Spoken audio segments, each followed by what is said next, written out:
Good evening and welcome to the first of three meetings tonight. My name is Dennis Buckley, Mayor of the City of Beech Grove, and at this time we will convene our Board of Sanitation meeting for Monday, June the 2nd, 2014. In lieu of a roll call, I will ask each participant to introduce themselves, beginning on my far right. Ed Bell. Dan McMillan, Clerk Treasurer. Craig Wiley, City Attorney. Sandy Seward. Thank you, Board. Board members, you've been presented a printed copy of the minutes of the previous meeting dated May the 19th. The floor is open for question, comments, or corrections. I have read the minutes and I have no comments or corrections. And I have none either, Mayor. Motion to approve the minutes as printed. I'll make said motion. And I'll second. All those in favor signify by saying aye. Aye. Aye. I also vote aye, and the motion carries. Approval of claims. Board members, you have a docket, 4 pages of claims dated June the 2nd, 2014, in the amount of $35,803.68. Floor is open for questions or comments.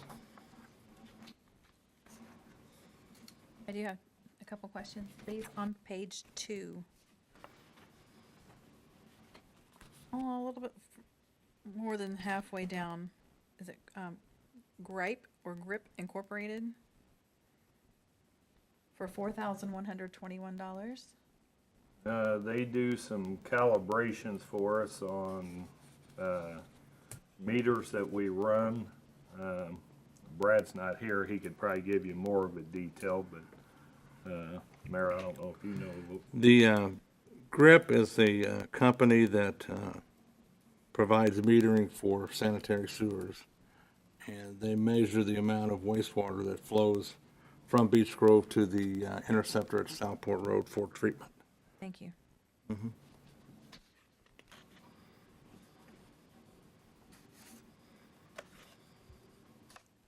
And that is all I had. And I have none tonight, Mayor. No other questions or comments. I'll ask for a motion to approve the wastewater claims dated June the 2nd, 2014, in the amount of $35,803.68. I'll make said motion. And I'll second.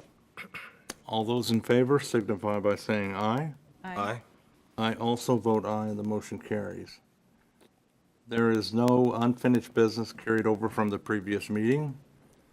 There is no new business on the docket, the agenda. So comments from board members. I have none. I have none tonight.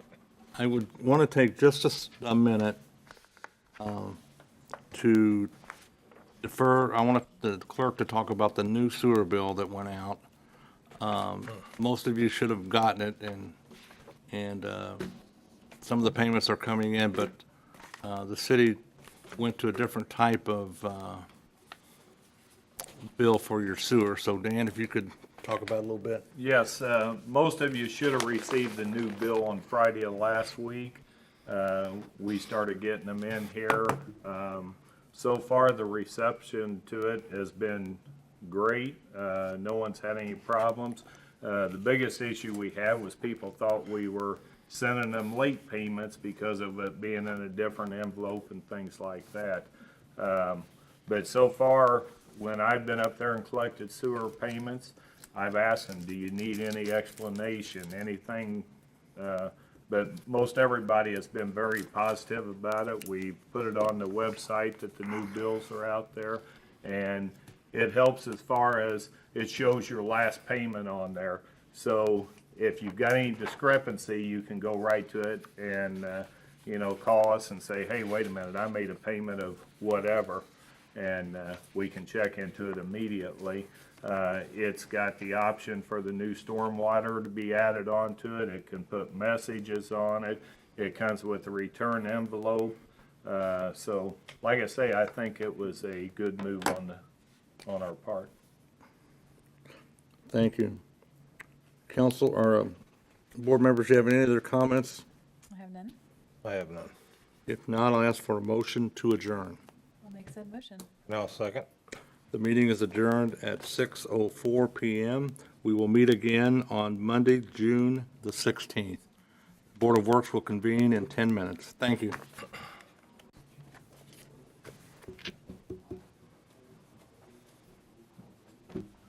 Good evening and welcome to the second of three meetings tonight. My name is Dennis Buckley, Mayor of the City of Beech Grove. And at this time, we will convene our Board of Public Works and Safety meeting for Monday, June the 2nd, 2014. In lieu of a roll call, I will ask each participant to introduce themselves, beginning on my far right. Ed Bell. Dan McMillan, Clerk Treasurer. Craig Wiley, City Attorney. Sandy Seward. Thank you, board members. You have been presented a printed copy of the minutes of the previous meeting dated May the 19th. Floor is open for questions, comments, or corrections. I have none. I have none. If there is no questions, comments, or corrections, I'll ask for a motion to approve the minutes as printed. I'll make said motion. And I'll second. All those in favor signify by saying aye. Aye.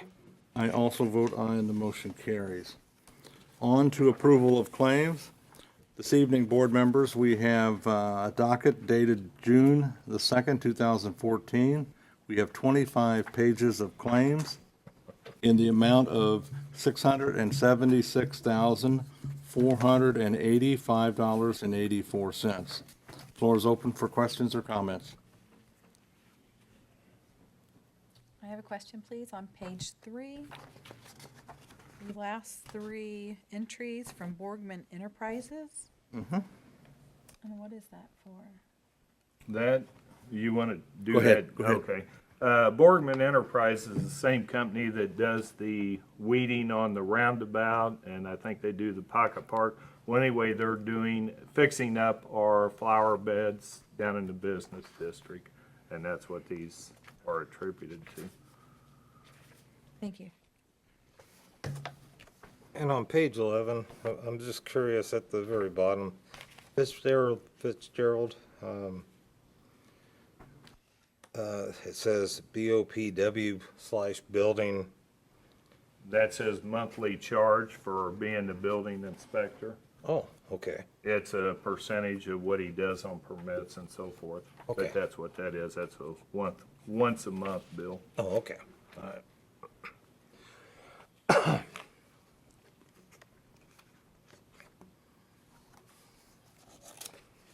Board members, on page 5, halfway down, the United Consulting 2014 Road Signs Grant, $68,150. That's part of the sign inventory and replacement program. And that's getting pretty close, isn't it, Dan, to being our Well, portion? our actual portion, we only budgeted 60 or 61,000 just off the top of my head. And they thought that would be more than sufficient. Well, then when they started off doing an inventory of signs, at one time there's 1,000 signs, then 1,500. Well, it ended up we had 2,000 signs. And so we're going to have to transfer some money somewhere over to this. But this completes our 10% match for the entire project. So we are paid up in full once we put some more money in that.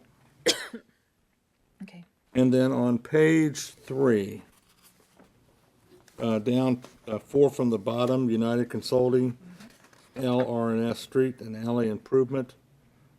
The 19446.80 is for paving. That's going to, it's being advertised now. The engineering for street and alley improvements. Okay. So that's what that is. And that is not That's their estimate, isn't 100%. it? We guaranteed them so much that you guys approved Okay. for the entire project, and I don't know what percentage that brings it up to. Okay. But this is not 100% at the present time. Okay. Any other questions or comments? Nope. I have none. If not, I will ask for a motion to approve the corporate claims dated June the 2nd, 2014, in the amount of $676,485.84. I'll make said motion. And I'll second. All those in favor signify by saying aye. Aye. Aye. I also vote aye, and the motion carries. There's no unfinished business to carry over from the previous meeting. Under new business, we have a couple of items. The first item is permission for the July 3rd fireworks. Chief?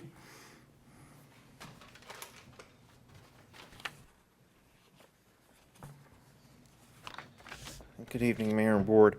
We received a letter from Circle City Pyrotechnics requesting to do the fireworks display on July 3rd at the park. With that letter, they also included their check, the application to be signed, a map, and a copy of their insurance. Once this is approved, we'll be able to go ahead and sign off and mail that to the state so they will receive their permit. This is something that reoccurs every year. Now, is this the same company that does it? Yes, it's Circle City Pyrotechnics. They will have to come in, Chief, and get a local permit from the city. So we'll make sure that happens. Any questions from, comments from board members?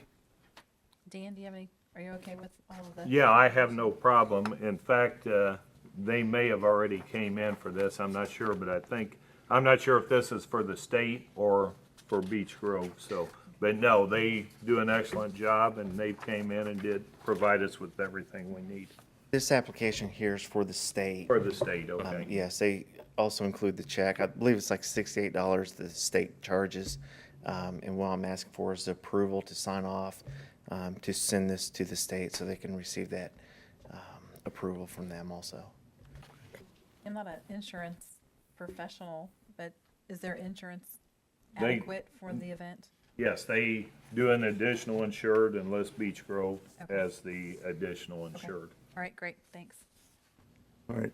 If there's not any other questions or comments, ask for a motion to approve the application for a fireworks display on July the 3rd. I'll make said motion. I'll second.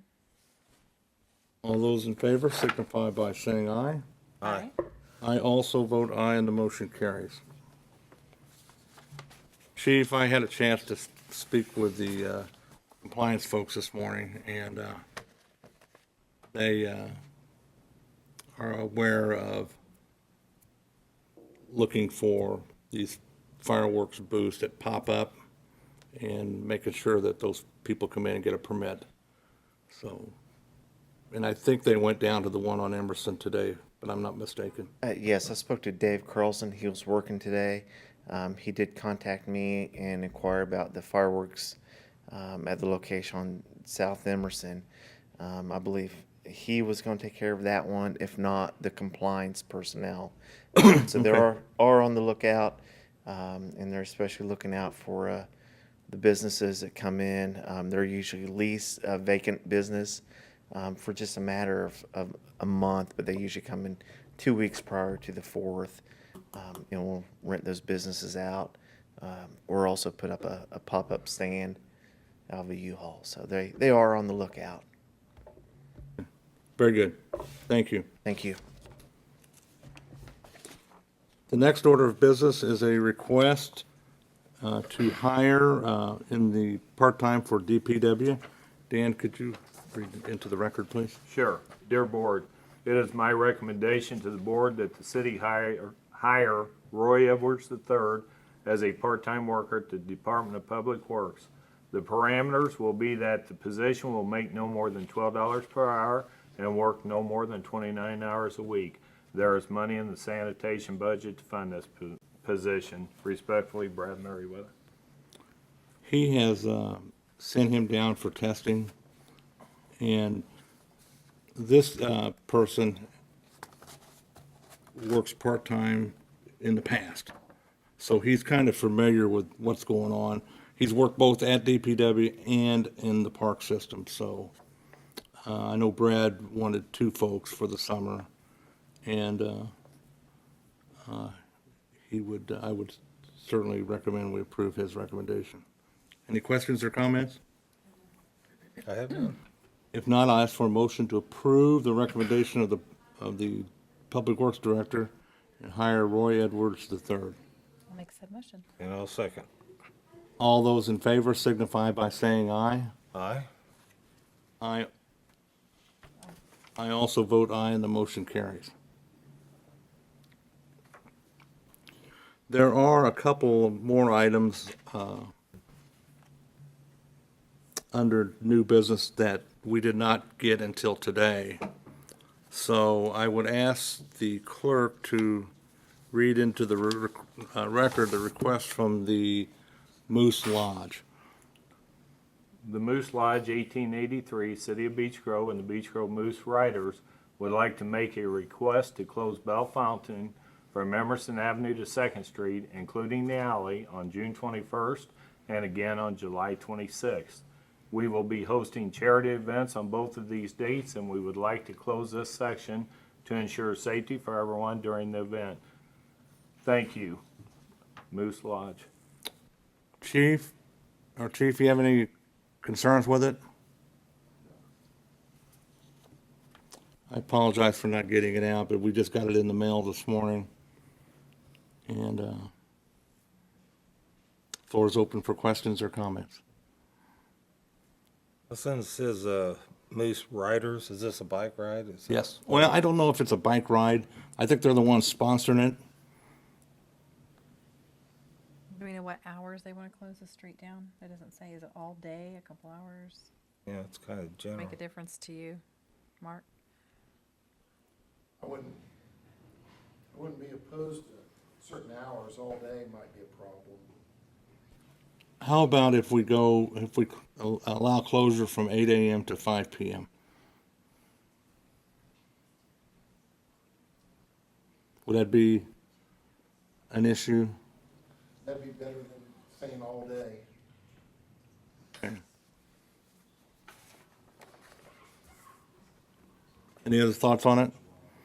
We'll do these separately. Ask for a motion to approve Bellefontaine being closed from Emerson to 2nd on June the 21st from 8 a.m. to 5 p.m. only. I'll make said motion. And I'll second. All those in favor signify by saying aye. Aye. I also vote aye, and the motion carries.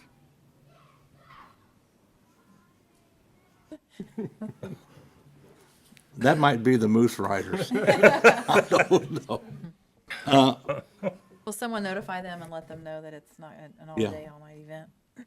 And then also, I'll need a motion to approve the closure of Bell Fountain from Emerson to 2nd on July the 26th from 8 in the morning until 5 in the evening. I'll make said motion. And I'll second. All those in favor signify by saying aye.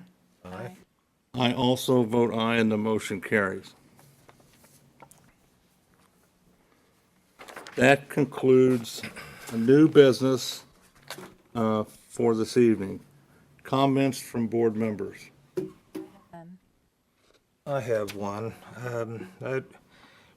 It was late, and I was out of town. By the time I got here, I couldn't check and see what's going on. But there was an email that came to us, and I'd like to read it in record, and then we'll have some questions on it. I saw that on the city website, Beech Grove is starting a farmer's market on June 8th. I was curious as to why it has not been brought to the attention of the Board of Works, considering the city is now sponsoring the event and advertising the event on city-owned website. Was this approved by both the city and the Board of Works? Is the location approved by the Health Department in the city? Since the city now has vested interest in the farmer's market by advertising for it, is there proof of insurance holding the city not liable in case if something happens? Has the market applied for a master's vending permit with the BOW, just as Holy Name and the Promoters Club are required to do? Has the market obtained and received all required permits and copies of said permits to be on file at City Hall? Has each vendor at the market applied and been approved for the application for license? As stated in Beech Grove City Ordinance 115-36 and presented by the clerk treasurer on June 17th, 2013. According to the Board of Works minutes dated June 17th, 2013, Clerk Treasurer McMillan stated it was his responsibility to ensure the ordinance are followed. Copies of the aforementioned Board of Works meeting can be obtained from the city website. Again, the farmer's market is a great thing for the city of Beech Grove and long overdue. Please confirm proper protocol is followed and enforced. This is the first I've heard about it. Who sent the email? Thank you for your time, KRG. Whatever that is. I don't, a couple corrections in that email. I don't think the city is sponsoring a farmer's market. Okay. I think the city really just put it on the website to promote it. Advertised. Promote. Okay. The reason why Holy Name and the Promoters Club and probably the chambers when they come up were required to get master vendor's license is because they are on public property. They are on easement or in the street, so that kind of changes the rules a little bit. However, I think everybody up here thinks that the farmer's market is a good idea. But I do think that however it gets worked out, it gets worked out. And I wanted to address whoever sent that email because the city does need to have a farmer's market. And whether they need to go through the health department or last year we had a crew that wanted to do it. They had to shuffle through it, then they got frustrated and they quit doing it. However the rules are, is what we need to do. And I don't think it's this board's position or anybody's position to try to stop it. I think what these folks are trying to do down here is draw people into Main Street. And maybe I'm reading it all wrong, but I just think that's how I think that's what they're trying to do. And maybe we ought to try to cooperate and work with them and try to get some people down on Main Street. That's just my perspective. You know, I could be missing this by a mile, Well, but, you know, I don't know what you think.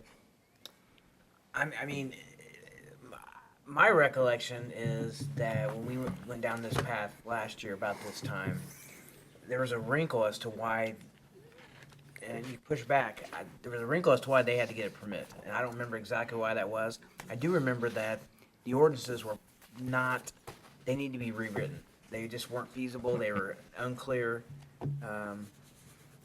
In any event, those are my thoughts. And anybody could chime in at any time. I think we should work with whatever group is wanting to do it. And we have to be consistent, but if there's a group down on Emerson that wants to do it, I think we should work with them.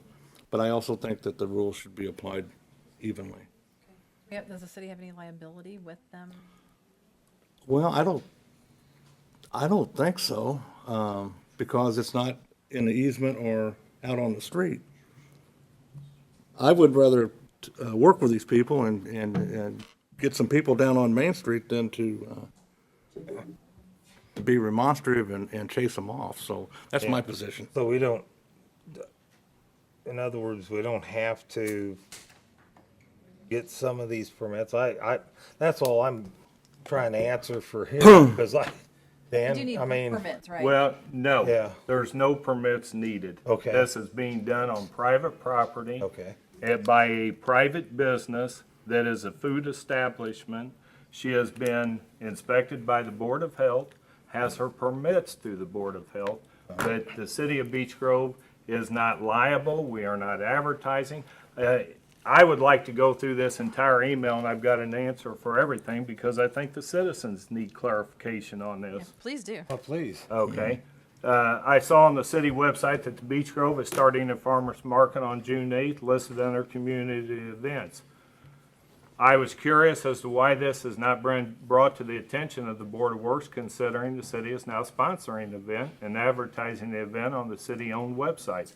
First of all, my answer is the city does not sponsor this event. It's just listed on the community webpage. It is a page created for local events. Was this approved by both city and the Board of Works? I think this question is better posed to the city attorney. Is the location approved by the health department and the city? It is approved by the health department, and we have 3 compliance officers that I think that could be addressed to. Since the city now has a vested interest in the farmer's market by advertising for it, is their proof of insurance holding the city not liable in case something happens. The city does not have a vested interest in advertising for it. It is a community event, and you will not find it under the mayor. The now beautified Beech Grove Committee was initially named the Decorating Committee and was listed as a committee under the mayor. And that's what the issue was previously with the beautified Beech Grove. Has the market applied for a master vendor permit with the Board of Works, just as Holy Name Church and the Promoters Clubs are required to do? If 16th Street for Holy Name would not be shut off, they would not have to get one permit through the city of Beech Grove. It would be handled 100% on their property. The only reason why they do is because 16th is closed off, and it creates a liability for the city. The market has not applied for a master vendor permit. They are a business and are not an internet food peddler since their location is fixed. So I am assuming they do not need one, but a definitive answer should come from the city attorney and the compliance officers. Has the market obtained and received all required permits and supplied copies of said permits to be on file at City Hall? We have nothing on file at City Hall, and in my opinion, we don't need anything. Has each vendor at the market applied and been approved an application for license as stated in Beech Grove City Ordinance 115.36 and presented by Clerk Treasurer McMillan on June 17, 2013? I have no permits on file that were issued for the farmer's market. Again, I really don't think there needs to be, but I'm not an attorney. According to the Board of Works minutes dated June 17, 2013, Clerk Treasurer McMillan stated it is his responsibility to ensure ordinances are followed. In regards to permits and trying to ensure the city would not be liable, in June of 2013, we had 0 compliance officers. We now have 3. I also instructed Mrs. Middleton to contact the city attorney. I also followed up with Mrs. Middleton, who told me the city attorney said everything is okay. Copies of the aforementioned Board of Works meeting can be obtained from the city website. Again, the farmers market is a great thing for the city of Beech Grove and long overdue. Please confirm proper protocol is followed and enforced. Thanks for your time, KRG. And that's where I stand on it. And I would just like to note that we, being this board, did not get notification of this until today at 3:56 p.m. Yeah. Any other questions on this? No, that's Nope. answered. All right. Any other comments from board members on any other matter? Have no other. If not, I'll ask for a motion to adjourn. I'll make that motion. I'll second. Meeting is adjourned at 6:34 p.m. The city council will begin at 7 p.m. Thank you. Oh, Jesus. Yeah. Good evening and welcome to the third and final meeting this evening. My name is Dennis Buckley, Mayor of the City of Beech Grove. And at this time, we will convene our Common Council meeting for Monday, June the 2nd, 2014. In lieu of a roll call, I'll ask each council person to introduce himself, beginning on my left. Dave Mobley, Beech Grove City Council at Large. Dave Harrison, Councilman District 5. Dan McMillan, Clerk Treasurer. Craig Wiley, City Attorney. Anthony Davidson, District 3. Ed Bell, District 2. Mary Hoosier Stewart, District 1. Kathy Coates, Council at Large. John Jennings has a excused absence this evening. Please rise for the Pledge of Allegiance.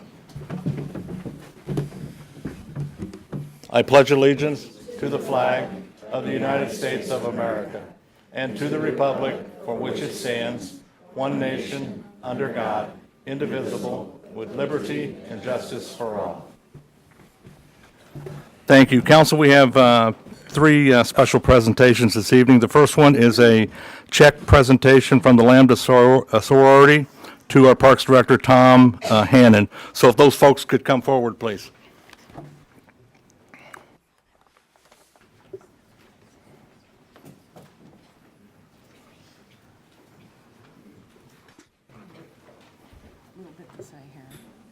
Yeah, hang on just a minute. Got one more coming up.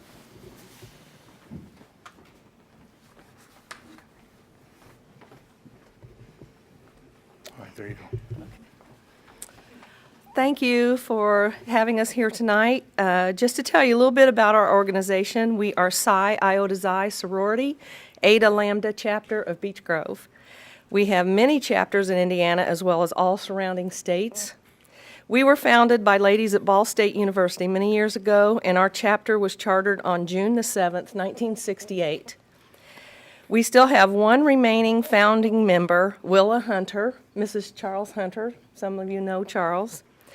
We are a philanthropic sorority, a not-for-profit organization which supports speech and hearing, art, music, and literature. Our national sorority founded the cochlear ear implant clinic at Riley Hospital many years ago, along with Dr. Richard Miyamoto. He happens to be the only male Psi Iota there is, because he says he's an official member of this sorority, because we did help him open his clinic. We send funds to his clinic, which helps profoundly deaf babies and children to hear. Babies born deaf now have a much greater chance of hearing due to the cochlear ear implants that are being done much earlier when they're infants. They're not waiting until they're 1 or 2 years old. We support cleft palate research. Any children that are born with cleft palates, we support that research. We support Gallaudet University in Washington, D.C. Imagine girls and guys going to dance lessons, working so hard to be a ballerina, learning to dance on the toes, but never being able to hear the music that they dance to. They are all profoundly deaf. We support the art and music departments of all Beech Grove City Schools, Beech Grove High School Marching Band, Jubilaires, Holy Name art and music departments, and we support the Beech Grove Library. We fund at least 4 to 6 scholarships a year, and we pay the award the entire time the students are in college, as long as they are studying what we represent. Now we are able to help support the ecosystem in Beech Grove Park. The way we came about the trees in the park, we buy a tree for every member that we lose through the years. We have Bradford pear trees we planted in Sarah Bolton Park, along with the mighty oak red tree up by the memorial. When we asked Tom Hannon about planting more trees, as we had lost 2 more loyal sisters, he advised us that the Parks Department had to plant trees by the canal, as the DNR required them due to erosion issues. So we adopted 2 trees that were already there, and we purchased 7 more, which is a total of 9 trees, of course. Our chapter sees this as an ongoing special project for us as we add new sisters. We are happy at this time to present a check to Tom Hannon. Ricky has the check for a total of $1,125. The total amount for the 9 trees, $2,250. Thank you so much for allowing us to help in this way, which allows us to honor and remember our sisters. Thank you.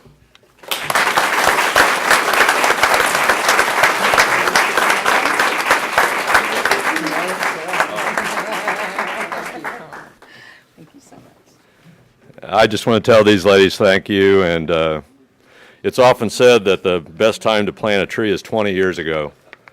And with the money they gave us, we were able to buy trees that someone did plant 20 years ago. And they're, the beech trees that we purchased are about 12 feet tall. The maple trees are about 16 feet tall already. So people will be able to enjoy these trees shortly. Be beautiful color in the fall, and they have a plan to continue the program too. So I think next year there's going to be 7 more, maybe. We think 5 to 7 more trees next year. So we're going to continue. The DNR would like for us to shade that stream to cool the water, and we're going to continue to support their program. They're supporting us, and it's a great partnership. Thank you. Thank you so much.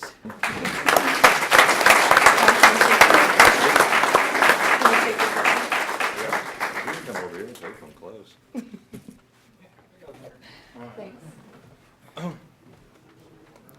Thank you to the sorority, and thanks to Tom Hannon. Tom's one of the best employees you could ever have work for you, so thanks, Tom.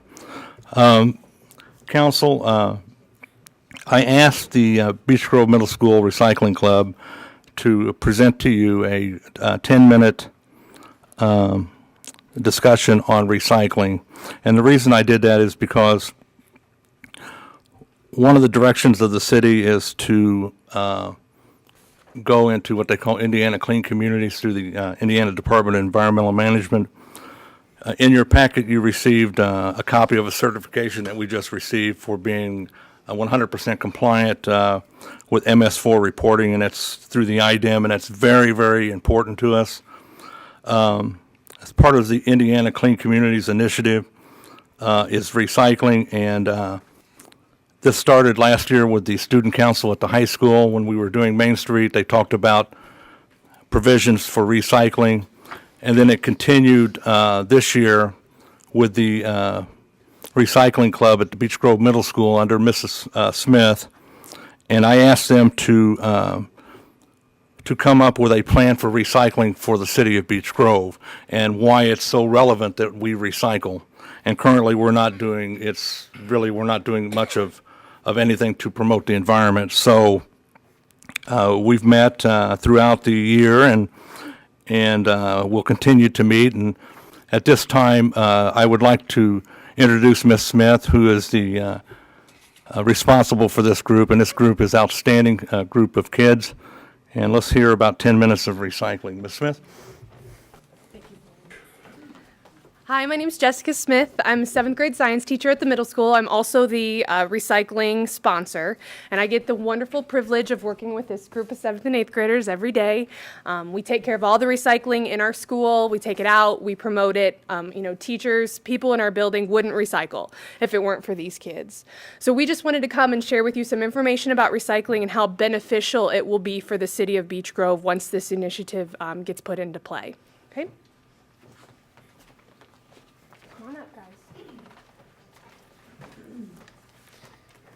Okay, so the city should recycle because we don't recycle anywhere. And we don't recycle at parks, we don't recycle at the fall festival, and we don't recycle at anywhere really.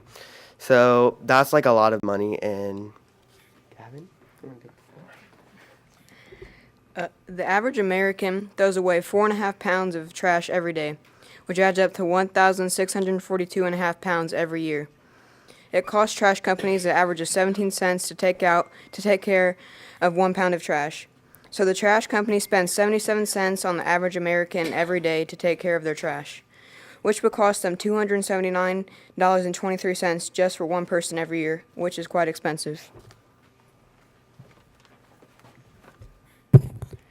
Americans throw away 1,412,550,000 pounds every day, which costs the U.S. $24,013,350 every day to throw away trash. BG alone throws away 64,530 pounds every day, which costs us $10,970 every day, which we should lower. Indianapolis citizens throw away 23,553,450 pounds every year, which costs Indianapolis $4,004,865 a year, which is quite expensive. Recycling is less expensive than just throwing things away because we get to reuse the things that we recycle. We could add on to parks or make benches because 50% of what we throw away is recycled. Now, relatively 4 million pounds of garbage is produced per year for every middle class family. And as my colleague just stated, that half of that can be recycled, which could lead to improvements in, well, anywhere in Beech Grove or the schools. Recycling things like aluminum take 95% less energy than making it, so recycling saves a lot of energy for everyone. By recycling, it will reduce the amount of trash that goes to the landfills. We throw away about 150 million tons of trash per year into landfills. If we recycle, we can decrease that number by 60 million tons. Because paper takes a long time to decompose, that makes paper the #1 product that causes landfills to overflow. Paper is also the most popular item that can be recycled. If we recycle more paper, then we can allow the landfills less time to break down. If we recycle, then it'll allow less waste to be sent into landfills, which will decrease the amount of pollution sent into the Earth's atmosphere. The city would save money by recycling because it costs about $180,000 to get rid of trash. By recycling, the cost of waste is reduced by 20%, reducing the cost of $180,000 to $36,000.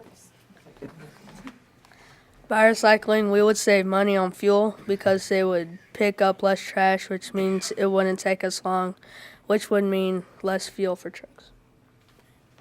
Every house in the city of Beech Grove will receive a green bin with a yellow lid. It's easy to move the bin down to your curb because it has wheels.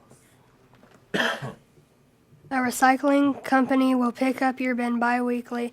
It might be helpful to keep a separate container like a small plastic trash can or a cardboard box inside your house because the recycling bins provider as big as the blue Beech Grove trash cans.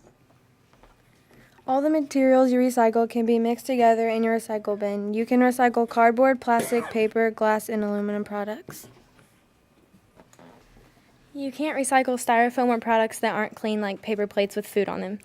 Overall, the recycling initiative for Beech Grove is such a great eco-friendly idea. In the near future, it will make a big impact. Did you all forget anything? Want to come back up and speak a little bit more? They have developed a program that I would like to introduce to the council this fall, probably after the budget process is concluded, to try to get our entire residential community to begin recycling sometime probably early next year. But I appreciate the work that these folks have done, and we're still doing some more work. We'll reconvene in the fall in July when school comes back in. But I think they hit on some really key points about recycling and how we need to be better stewards of the environment. And the city in the past has not been a good steward to promote the environment, and we probably ought to change direction. So, kids, thank you so much, and I'll see you here in about 2 months. All right.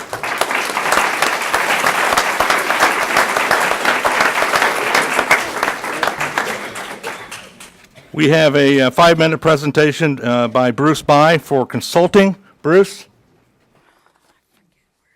And council members, you should have had some of the information in your packet for review. Bruce? Good evening. Have all of you had a chance to review the proposal that was sent to you? Okay. Basically, I got involved with this because of my position on the park board. And about 1.5 years ago, we had a situation where the park board was going to need to make a decision as to whether or not we have a portion of the park property, which was the woods next to the community center, potentially used for a building site for a healthcare organization. That ended up not happening, but to put myself in a better position to be able to understand the pros and cons of taking that kind of action, I had contact with Frank Nierwicki, who is a professor at IU and who specializes in urban planning. It's as a result of that and some additional meetings that we have had that you now have the proposal in front of you for this consulting arrangement. You know, I think we were all very proud when the Super Bowl came to Indianapolis. And there were stories about how did Indianapolis get themselves in a position to even have a Super Bowl. And I watched some of those programs to understand what were the pieces that had to go together for something that fantastic to happen. And it kind of boiled down to 45 years ago, the city put together a plan. And they recognized and said, this is really our strengths, and these are the kinds of things, and here's who we are and what we want to be.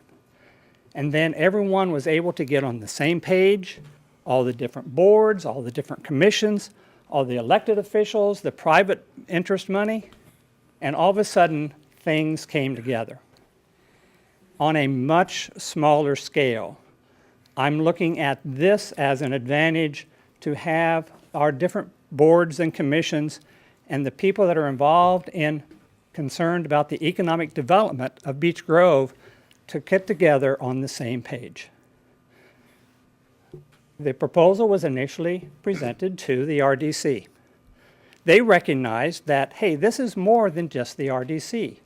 It seems as though we could share in the cost of this. They said, why not present it to City Council? That's why I'm here this evening. One advantage of this RDC saying that is we really do need to have each board and commission working together and knowing what's going on. So in a way, it fosters communication to be able to have this proposal come before you. So we're looking at, and what we're asking for this evening, the proposal is for $5,000 for the work, for the 4 different points that are outlined. If that is shared equally, well, there's another $300 expense for travel. So the total is really $5,300. Divide that by 2, what we're asking for approval is for $2,650 for this consulting arrangement. I'd be happy to answer any questions. Or Mayor, or if you have any additional comments on this, Mayor Buckley? I had met with the superintendent of schools and Bruce and then Frank a couple times to talk about financial impact of certain programs that were going on in the city, and the fact that probably next year we are going to have to write another 5-year comprehensive plan. The Redevelopment Commission, they have a current plan, but it was written in 2007. So I would suggest to them that they probably down the road rethink their vision, since most of their members are new. So next year, I will probably sit down with a group of people and start writing a plan for the next 5 years. Right. And this component is not the plan, it's to prepare for the plan. Right. And I think that's something that the city needs. And let me give you an example of why it's relevant. Last Friday, the Public Works Director and I went out to the NDOT facility in Greenfield, and we met with their board, and we applied for a $1.2 million funding for sidewalks on Churchman Avenue. And one of the questions that the board had was, does this fit into your comprehensive plan? Well, yes and no. So, okay, that's just another relevant reason why we probably ought to take another look at this down the road. And plus, an ordinance that we're going to hear tonight on first reading concerning fair housing also plays a vital role in funding for from the federal government, which we will seek all the time. Right. So that's my take on it. I think we should do it personally. Do any of you have any questions? Or are we shaking your head yes? Oh.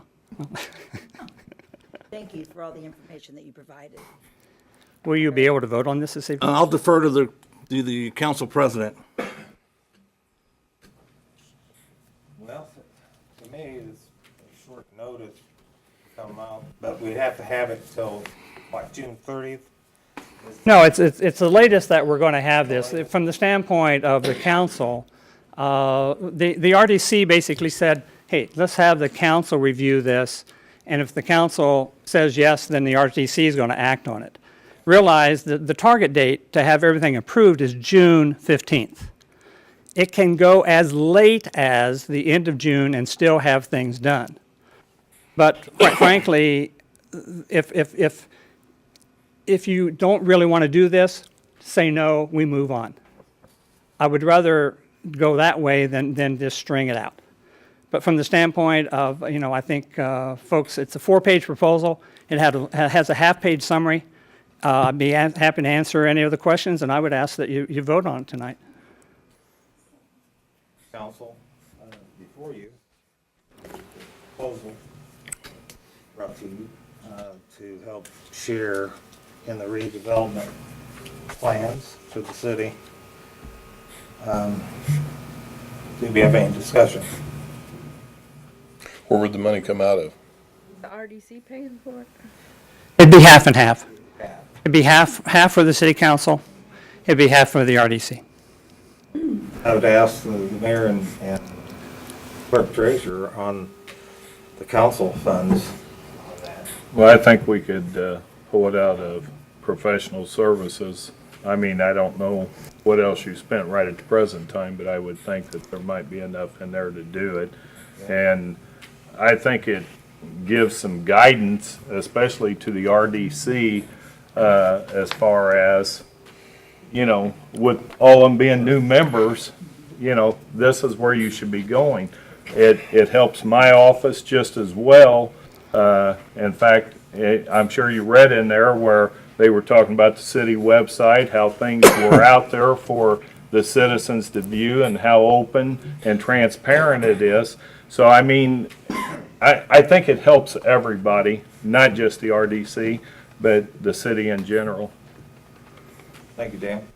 Anyone else have any discussion with it? No, I will agree with Dan on that. Okay. Then, open the floor up to have a motion.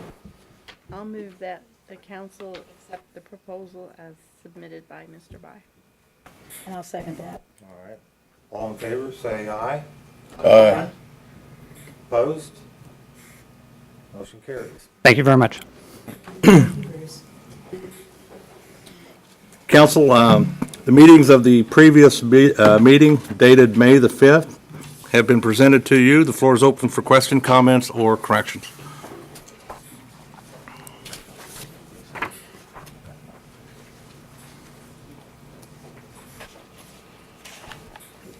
If there are no corrections, comments, or questions, I'll ask for a motion to approve as presented. I will make said motion, sir. Second.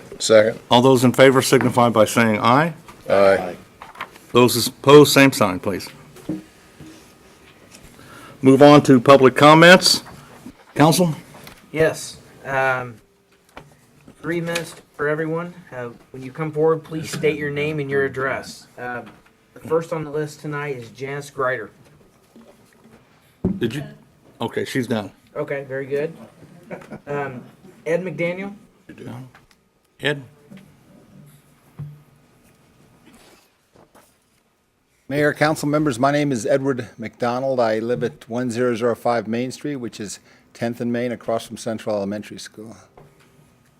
I think what I'd like to ask you is apropos, because it deals with litter and garbage and so forth, which is my concern.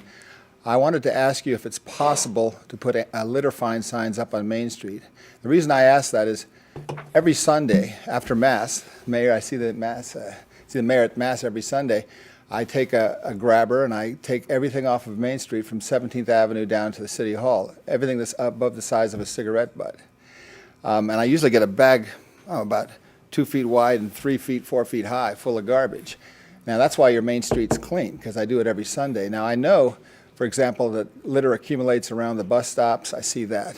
I'm wondering if you can put signs up that say $1,000 fine for litter, because I think you have to at least change the mentality of the people moving through the town. Because I see a lot of styrofoam containers, a lot of cups, things that young people use, and I think it mostly, I would say teenagers perhaps.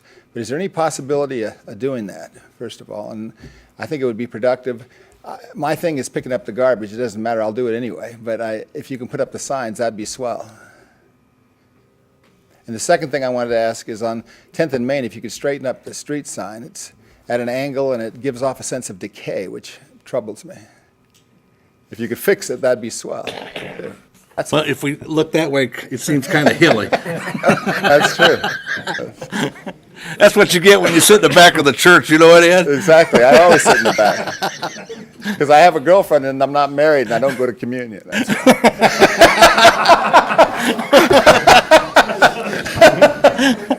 No wonder you have time to pick up the trash. Huh? It takes me an hour and 15 minutes.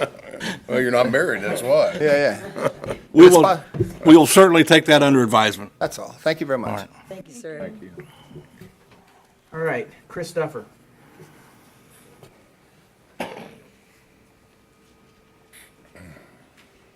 Good evening, Council. Chris Dupper, 1226 Alton Street here in Beech Grove. A couple weeks ago, I brought a matter to the Board of Works about Councilor Bell accepting Indians tickets from Crossroads.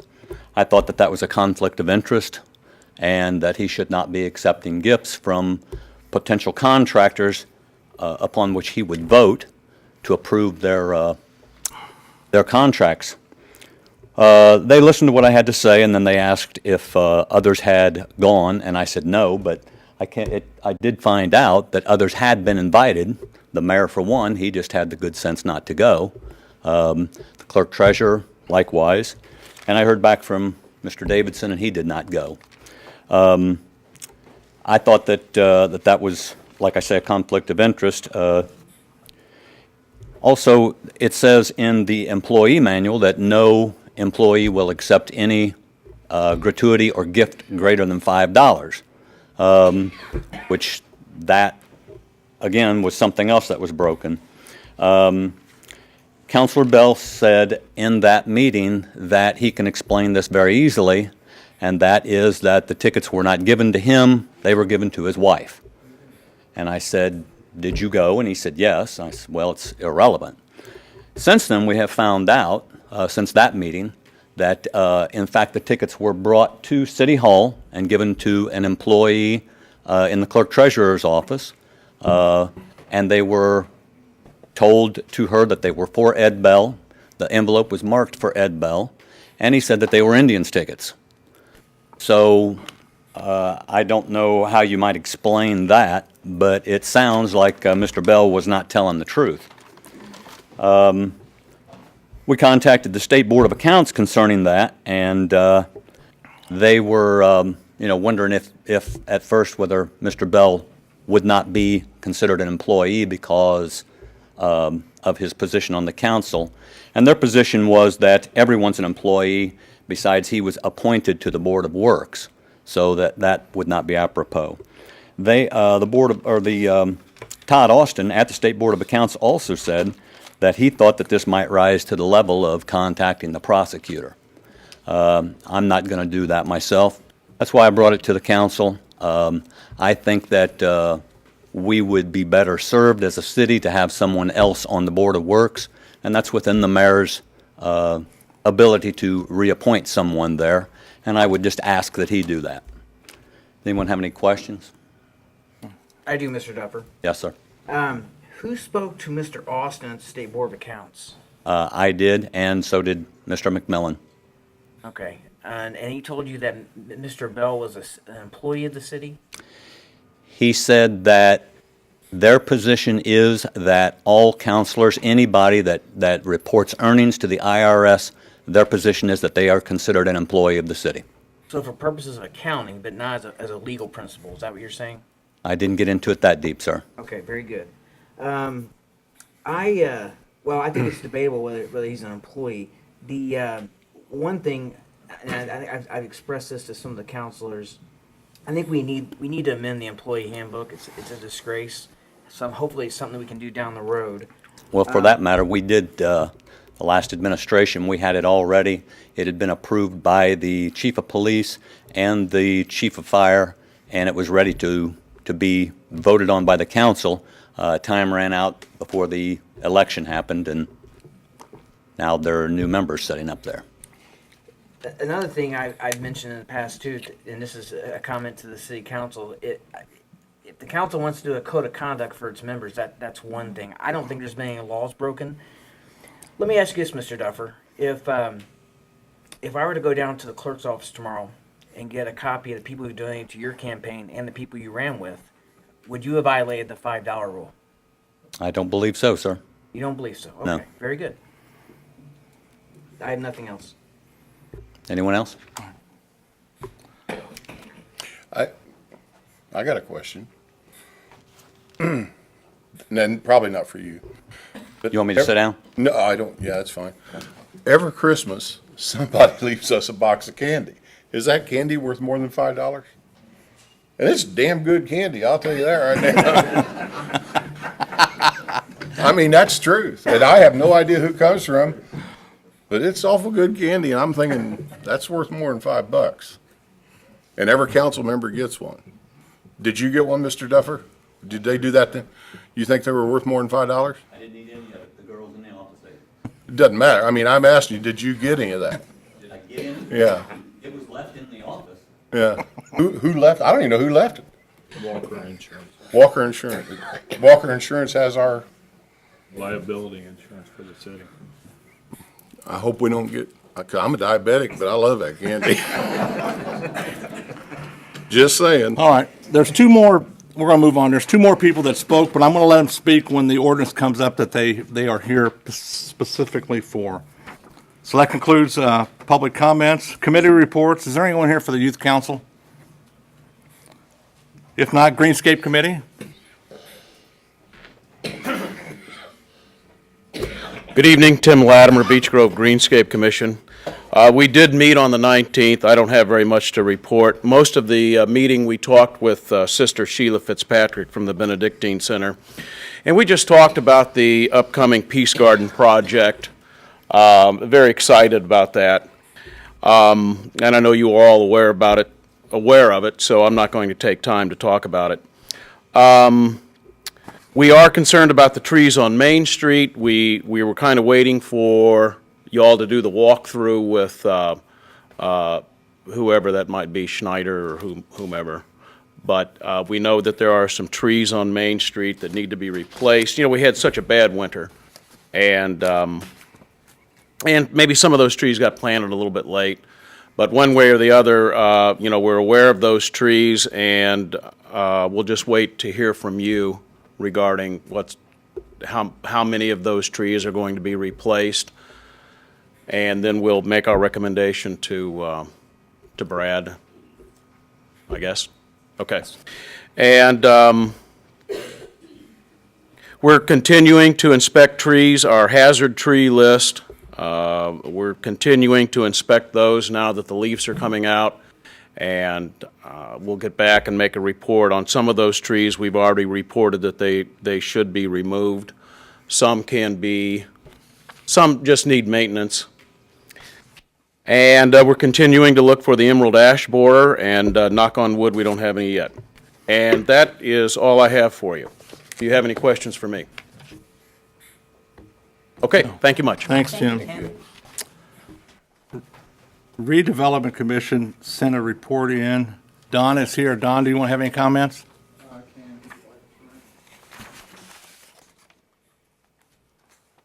The report has been distributed. Okay. Donald Webb, President, Beech Grove RDC. I'm trying to do these reports so you guys kind of have a little bit ahead of time so you can read, and if you have any questions, you can bring them up. The report's I think pretty much covers. Our last meeting was taken up mostly by two speakers. One who you just approved, Mr. Narecki.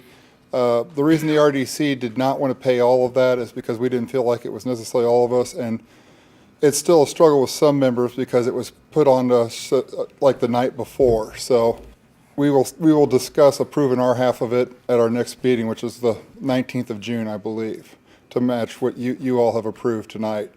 As far as I know, the rock pile is still going forward. They're working on it. We did approve we did approve up to $220,000 for the repaving of the 4 streets that had been listed.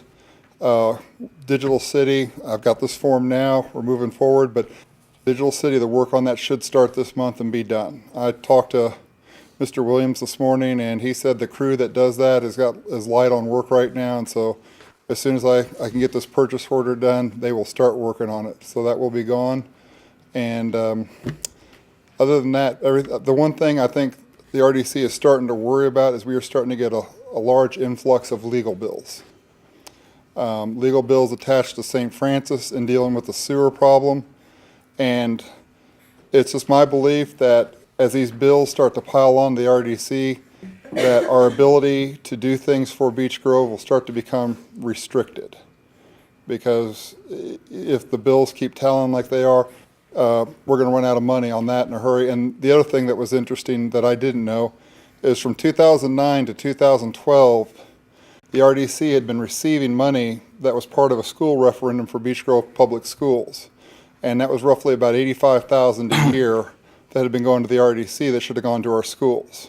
So we've met with Mr. Kaiser, and I think our RDC members feel that that's the school's money and we should get that back to them as soon as possible. That will be something else that will also limit us in the future. I mean, the good news is St. Francis supposedly got taxed on their property. That'll be money that could come into the RDC, but we will see if they pay.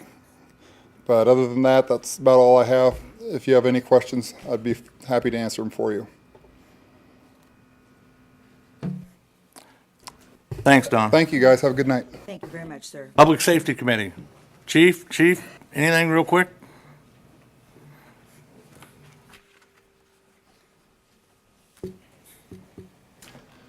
Good evening, council members. I turned in a report about our meeting. We held it at the community center, 6 p.m. the last Wednesday of the month. We're going to do the same thing. We had a few more citizens show up, and we talked about some public safety issues, concerns, one-way driving. Fire department's been pretty busy, and we did ask anybody that has a concern to please let the police or fire know about it and not just put it on Facebook where we may not see it. Our next meeting will be at the community center again at 6 p.m. the last Wednesday of the month. If anybody has any questions, comments? Okay, thank you. Thanks, Chief. Financial report, Dan. Dear counselors, in January, the city learned of a program that is sponsored by Medicaid, Medicare, that provides supplemental payments to qualified ambulance services. The program is designed to assist government-owned ambulance services to recoup some of the losses they incur from Medicaid, Medicare ambulance runs. Former Steuben County Auditor Pam Coleman of Peters Municipal Consultants, Debbie Springer, Administrative Clerk for the City of Beech Grove Clerk Treasurer's Office, Chief Cheshire and Chief Pierce of Beech Grove Fire Department, and myself spent the month of January gathering thousands of pages of data ranging from 2011 through 2013 in an effort to meet the January 31st, 2014 deadline for filing applications to receive reimbursement. I want to publicly acknowledge and thank them for their assistance with completing the very lengthy applications. I am happy to announce that we just recently learned that the city has been approved. We will be receiving approximately $100,000 reimbursement for the years 2011 through 2013, but it will take us approximately 18 months to receive payment. Going forward, we should receive approximately $30,000 to $35,000 each year hereon. Because of a significant increase in ambulance run, there is a need for an increase in ambulance service and supplies. Therefore, the fire department budget in 2015 will need to include an increase for ambulance services, including supplies. I will have to come before council next month to ask for an increase in the appropriation for the fire medical supplies for this year for the ambulance supplies, as the appropriation will be depleted by the end of June. I have included a report showing the comparison of ambulance revenues from last year versus this year. The counselor's report shows monthly detail, and I will include that report online, but for the sake of saving time, I will report year-to-date increased gross revenue amounts from the ambulance service is almost $62,000. That amount is gross revenue, as it does not include their increased expenses. The gross revenue last year for the ambulance service was $877,709.43. I believe it will top over $1 million this year. As financial officer for the city of Beech Grove, I will be making the following recommendations during the budget process, as I believe they will be smart and sound business decisions for the city of Beech Grove and the citizens. Number one, increasing the ambulance service by staffing both ambulances 24/7 in 2015, which would include continuing our contract with St. Francis for part of that. Not only could this provide additional revenues for the city, and also provide additional coverage for the citizens of Beech Grove. Number two, invest in the additional revenues from the Medicaid, Medicare reimbursements into a capital project fund for the ambulance service / fire department. The public safety clothing allowance was included on the May 31st payroll. The clothing allowance is $400 per employee per half. The total amount this half, which includes both departments, was $25,600. The second payment of $400 per employee will be made in late November or early December, depending on how the payroll falls. Chris Harrison has been assisting us in the sewage department in the absence of one of our employees that is on extended medical leave, and we have appreciated that very much. However, Chris's last day will be Wednesday. We knew when we hired her that she would need to leave for the summer to babysit her grandchild. Chris has been training Mary Duffer. Mary will now be cross-trained in 2 positions, and I will be assisting as well in the sewage office, taking payments and answering questions. Our new sewer bill came out this month. We are very, very happy with it. The bill now includes information regarding your last payment. The old bills did not. If there is any discrepancy in your record of payment versus ours, or you have questions or concerns, please contact us at 803-9120. In addition, we would love to hear feedback on your opinions of the new bill. We believe the format is better and it will save the city money. The city website continues to be a success and is provided at no cost to the taxpayer. We continue to have wonderful volunteers that assist with updating and posting. The document page is getting used by many people and was the idea and creation of one of our volunteers. These volunteers have given an enormous amount of hours, ideas, effort, and hard work to make this website a success, and we are grateful for their service. Thank you, website volunteers. We have 2 community-related informational pages available. Please, if you have any community events that you would like posted, email those to me at dan.mcmillan@beechgrove.com. We try to get those posted the same day. You can check them out on the links listed below, community event page and community news page. The financial report, city debt schedules, bank statements, or more are available online at www.beechgrove.com. The bank statements are listed for the council people here this evening, and if anybody's got any question, I'd be happy to answer them. Chief? I just have a quick question. With our ambulance revenue going up, because we are making still more runs, with the amount of staffing and where we're at, and back to what was stated January 21st at the council meeting, are we any closer to hiring the 3 civilians that we're still short?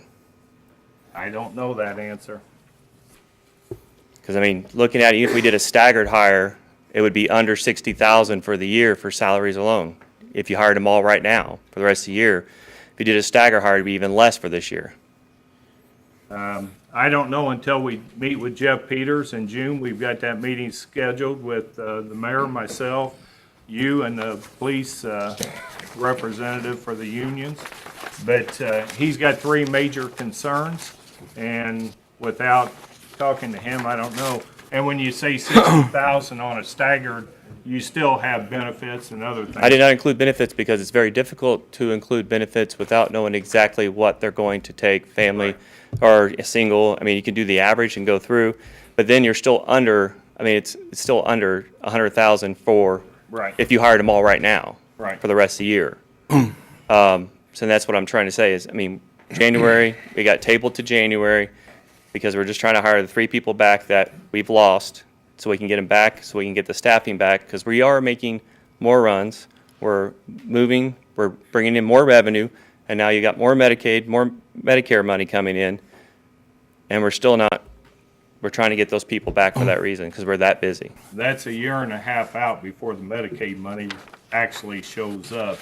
And my thoughts on that would be is, you know, I thought our ambulance service was going to be contractual like it is now, which saves the city money as far as benefits and so forth. So you're saying you want to lay the other 3 off and go contractual on that too?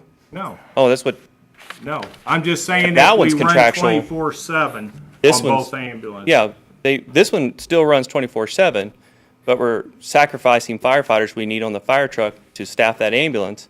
If we had the 3 civilians, then we can move those firefighters over and then bring our staffing where it needs to be in that sense.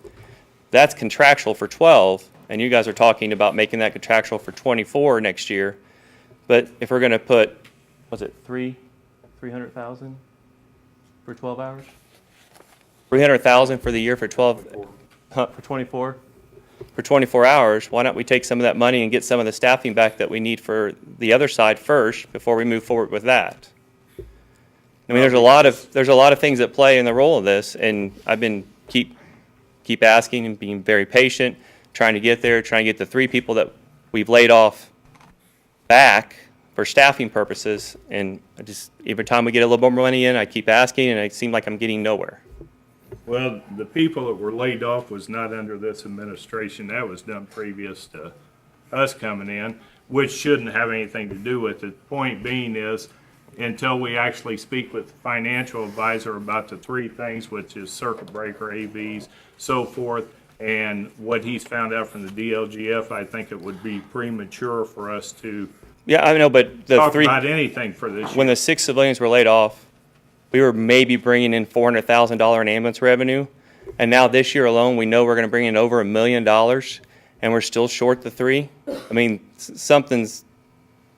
the reason we had to lay them off because we didn't have the money. We haven't received that money though, Aaron, that's the problem. I'm not even talking about that money, I'm talking about the additional ambulance revenue. Right. And that's where I'm at. I mean, we're even showing the projected numbers. The money is there, it's staying. Why aren't we considering this? And that's what we've been asking for, it's what the chief's been asking for, and we seem like we keep hitting a roadblock. Chief, have you been talking to St. Francis about the second ambulance? Yes, thank you, Mayor and Council. I have been speaking to St. Francis Hospital about the second ambulance service. Currently, we run St. Francis from 8A to 8P, and that's a very good program for the citizens of Beech Grove, providing a second ambulance. That program is also very good if we could bring that on for a 24-hour program. It would allow second ambulance for the city of Beech Grove 24 hours, which is great. It's great for the citizens and the community. I would like to thank Dan and Debbie, his office, for working on the Medicare reimbursement.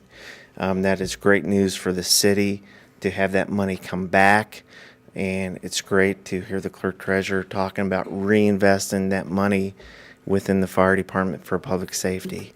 The work that we do, it is community work. It does provide public safety. It does provide ambulance service for the citizens, and it is expense. We have worked very diligently to turn this negative expense into positive, to increase our revenues, to work on receiving money back. to ensure our ambulance rates are where they need to be for the citizens of Beech Grove. When the ambulance rolls out of the city, it serves a need for the community. And we do charge extra when it does go out of the city. And it's probably about time we need to review those rates also, because there's been an increase within the county over the last year that we have not taken part of. So that's another avenue that we need to explore also. I do feel the need that our ambulance service, we've provided one of the best ALS services in the county. I'm very proud of our paramedics, and when they do that dual job of working the ambulance, our firefighters are on there, and it takes a lot. They're extremely busy. Example this month of May, both of our ambulances did over 346 runs for the month, which is a lot of ambulance runs. They're doing over 10 a day. And over a 24-hour shift, that's very busy when you consider we no longer have a hospital here in Beech Grove that's transporting outside the city, doing patient care and getting back in service and getting back in the city. A typical ambulance run from start to finish can take over an hour. So their day is very busy. It's good to hear money reinvested back into supplies. It's easy when we sit down to start the budget process to try to figure out how much fuel we will use throughout the year, how many supplies we'll use throughout the year. But that is a guesstimate. We try to come close, and I appreciate this office working with us and meeting the needs of the community, because that's all we're trying to do is provide the community with this service. I do believe we need to research and look at having St. Francis provide that 24-hour second ambulance, but I'm also in favor of trying to find money, see if there's money available to hire civilian medics back. So hopefully within this budget process, we'll be able to take a look, explore, and see where we can stand to help meet the needs of the citizens of Beech Grove. And that's an ongoing process. But it's great to sit here and hear everyone supportive of what we do and willing to reinvest money back to the citizens. Thanks, Chief. Thank you. Question just quickly for Chief Kern. The number of runs that we're doing and the revenue the increases that we've seen, are those for runs here from Beech Grove for the Beech Grove residents, or is that because we have more runs outside the city?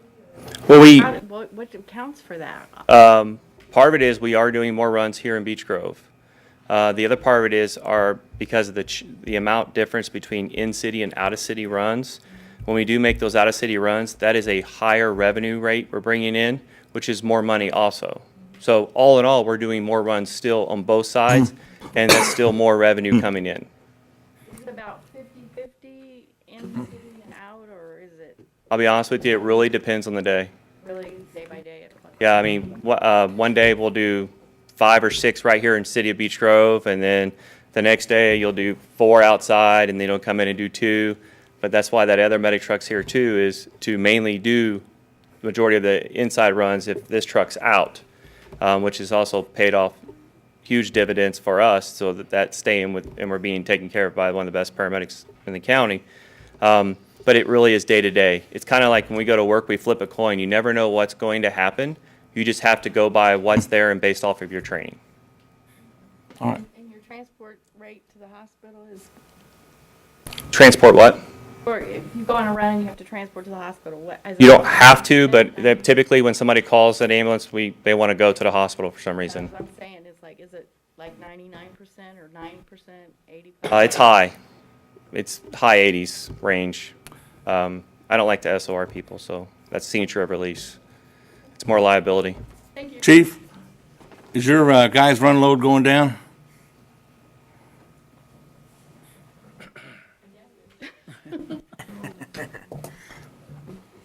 Is your run load going down? No, it's not. Is it your job getting safer? No, It's getting dangerous, more dangerous. more dangerous. Hear more police officers getting shot throughout Indianapolis and throughout the country. Definitely not any safer. All right, thank you. And I know Brad, if Brad Merriweather was here, he'd tell you he's picking up more trash than he's ever had. I believe that from what the 6th and 7th graders said. The final report tonight, and I put it on there because we just got through with 1 month, is the Compliance Division, and one of the compliance officers is here to report. Derek and council, you should have had some paperwork in front of you reporting on their first month status. So Derek, welcome, and can you run down this report for the first month for us, please? Sure. Thank you, Mayor and Council. First, I'd like to give you just a little bit of introduction to the program since it is new to the city, tell you a bit what we do. The two compliance officers, myself and Becky DeWeese, we go out and look mainly for environmental issues. That's mostly tall grass and weeds. It could be abandoned tires and other objects that will harbor mosquitoes, appliances out in yards that kids could get in and play with, brush, wood piles, and things that can attract rodents. When we go out, we're following up on complaints that came in by phone, email, the mayor's action line, or we're just doing a random inspection. If we do find a violation when we go out, we leave on the resident's door a notice of violation. That notice describes which ordinance they're in violation of, and it provides a description of what the problem is. It gives them at least 10 days from the time we provided that notice to correct the violation. After 10 days, we go back out, do a re-inspection. If things are still out of order, then we send them by postal mail to the address of where the problem was and to the property owner's address if it's different, another notice describing the issue, describing which ordinance they're in violation of, and giving them an additional 10 days to resolve the issue.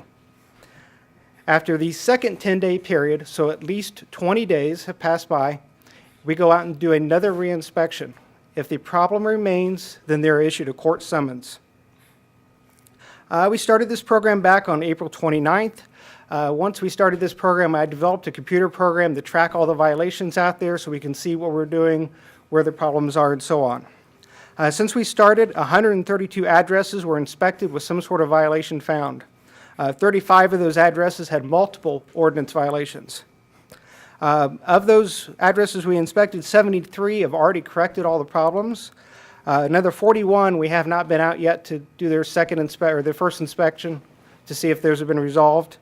12 addresses are awaiting a second reinspection. That means we've already been out there once. 12 of them are waiting to be given their last chance. And then 6 addresses were issued a court summons. We issued a total of 8 summonses, so 2 of those addresses received 2 summons. So a total of 264 inspections were conducted. That includes both the initial and the re-inspections. A vast majority of those violations were resolved after the first inspection, and less than 5% of the addresses that we inspected have received a court summons. In addition, we also forwarded 12 addresses over to the Marion County Board of Health. Those are mainly for buildings that were predicted to be of imminent collapse danger. Of those, 6 were given immediate orders by the Board of Health.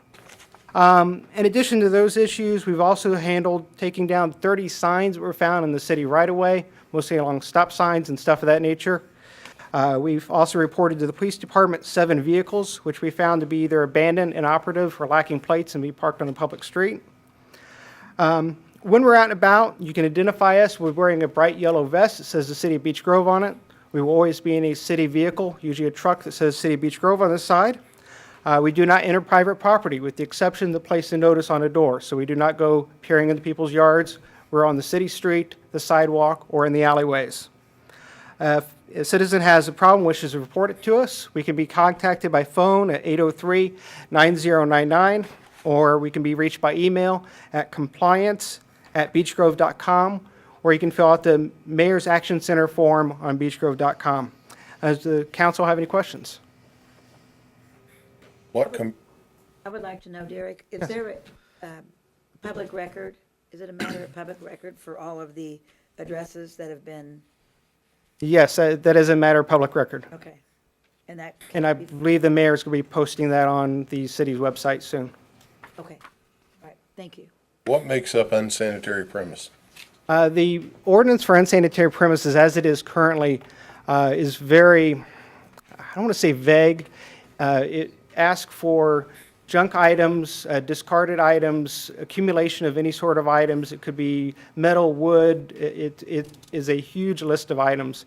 If the ordinance for later the night should passes, it makes it a little bit tidier, a little bit easier, things that the public would consider a general nuisance. As for the ordinance right now, it's quite a list of items that could be mainly anything considered junk that's laying around or that can harbor mosquitoes.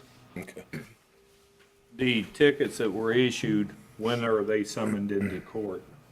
It depends on if they request a court date. There's a phone number that they're given, a blue information sheet that goes along with the ticket. They can call a number and find out what their fine is. We don't actually give the fine ourselves. That's given by the court. They can call and find out what that fine is and pay it without a court date, or they can request a court date, and that is provided by the court. They'll fill out that form, send it in, and then they'll get a letter back saying what the court date is. Okay, do you know if any of these do have a court date at the present time? Not that I'm aware of at this time. And the only reason why I'm asking is because Craig, the judge, and myself have a meeting this week because we haven't even determined who's going to take care of this, whether it's an ordinance violation through the court, or whether we're going to file a lien on the property or whatever. So hopefully that'll be resolved later in the week. Yes. Derek, do you know if these ordinance violations are kind of carried over into the judges or the court's new computer system where you can pay your ticket online and stuff? Or I'm not aware. Is if the ticketing system or the tickets we're using are identical with what can be issued by the police officers when it comes to some ordinance violations. That's assigned to the court. I would hate to speculate on if it's through that system or not, though. That's fine. Yeah. I have a series of questions, Derek. Sure. On your form, the initial form that you use to, after you do an inspection and you leave on the door, is there anywhere on that form that marks rental property? No, there is not. When you leave to go out and do an inspection, do you specifically look for rental property? And no, and I would have no way of knowing really if it's Other than doubles? Yeah. It doubles may be obvious. If there's a sign in front of the place that says it's a rental property, that would be my only indication, but I'm not seeking out rental properties per se. They're treated just like any other property. Were you and Becky instructed not to go on private property? Yes, we're not to go on private property, leave the sidewalk, the street, or the alleyway. That's correct. Other than to leave the report? Right, the leave the report on the door would be the one exception, but by then, we've already established that there's a violation in public view. Of the 264 inspections that you did in May, did you knock on anybody's door and ask to inspect their private property? No, we did not. If you get a call from a tenant in an apartment complex, what have you been instructed to do? We'd refer that back to the apartment complex. Usually, apartment complexes are pretty good at handling their internal issues, so we just contact the apartment complex, let them know the issue that's been brought to our attention, and let them handle it from their end. What has been the majority of citations issued for? A vast majority would be for tall grass and weeds. It's spring. Grass is starting to grow for the first time of the year, and so a vast majority of those are for grass and weeds. A lot of them from properties that have been repossessed and so on, and we're now seeing the first signs of that. You and I and Becky have been through the ordinance books, which pertains to environmental matters and sanitary conditions. Have you found that the ordinances are outdated? Yes, there's a lot of places it doesn't give a clear-cut answers of what we're looking for. A good example would be Councilor Harrison's question about what would be considered unsanitary. Some of the wording is vague, and it would be wonderful to see those updated to where we can have a clear list of items. What exactly are we looking for, instead of trying to read through some of the legal mumbo jumbo. The ordinance that we're going to hear tonight on third and final reading, have you read that ordinance? Yes, I have. What's your take on it? I think it would be a great ordinance for the city. It puts a lot of onus on us as the compliance officers because it does list considerable amount of items that are considered public nuisances, and in some cases says what would be generally considered as a public nuisance. From our standpoint, we have to look at each item like that and say what is truly a nuisance, not what I might think is a nuisance versus someone else. I have to think what the common person would consider a nuisance. I believe the ordinance as it's written right now is pretty good. It lists off items very specifically. Grass can be no longer than 12 inches tall. Wood must be off the ground, things of that nature, which the current ordinance, with the exception of the grass length, does not. It just gives some vague descriptions. So your recommendation to this governing body would be to pass it? Yes, my recommendation would be to pass the ordinance as it is written today. And do you guys have ID when you go out? Yes, we do. We have a city ID, which gives our name, a picture, our title of compliance officer, and we always have it on when we're out. And one last question, and I don't want any names, but could you, for the council's information and the public, can you give me a description of the worst house that you've inspected? Sure. There was one property that was brought to my attention by a citizen complaint. That property I found to have several discarded furniture items in the rear of the residence, couch, another chair or cushion of some sort. The backyard was approximately 2 feet tall, grass-wise. There was a number of downed trees and brush in the backyard to the point that the yard was nearly completely covered. The front part of the residence had weeds and grass growing throughout. There were a couple trash items in the front yard. That particular property, since they were given notice, has been in contact with us. The front part of the yard is completely cleared up. The backyard, you can see that there's been a considerable amount of work done on it. They're still chopping up the brush. There was more than a week or two's worth of work there, and the person that lives there had some medical issues, so was taking some time. And for situations, for instance, as this person where there's a medical issue and they need a little bit of extra time, we understand that. We listen to the citizens. We're here to work with them. We're not here to browbeat them. We're here to help them make their yard better and help make our city cleaner. And in the month that you've been doing this, you and Becky, and then Dave Carlson as well, have you seen any difference? Considerable difference. The areas that we have covered, mostly the numerical streets, you can see quite a bit of difference. A lot of the homes that had grass starting to get out of control it's been brought in control. The alleyways are cleaner places to travel now. There's a lot less debris out there. There's still some homes we're working on. As you can see from the list, we still have a good number, 53 addresses out there that still need inspections done from last month. So we're still got some properties to work on. But nonetheless, yes, there's been a considerable improvement. All right. Council, any questions for him? Yes, Derek. Yes. I have one. Sure. You had mentioned the buildings, like garages, like the disarray. Are you getting the building commissioner involved, or how are you? Well, the business or the buildings I was referring to, we're seeing a garage that is leaning over. It's going to collapse. Sooner or later, that garage is going to fall and be a hazard. We just call the Marion County Board of Health. They handle that type of problem, and they respond very quickly, usually the next day. Yeah. Thank you. Welcome. I had Mr. Vitale raise his hand real quickly, Bob. Does this contain businesses too? Yes. Okay, that's what I want to know. Yes, and I didn't break them apart in here, but there are several businesses that also receive notices of violation. Any other questions? Thanks, Derek. All right, thank you. Thank you so much, Derek.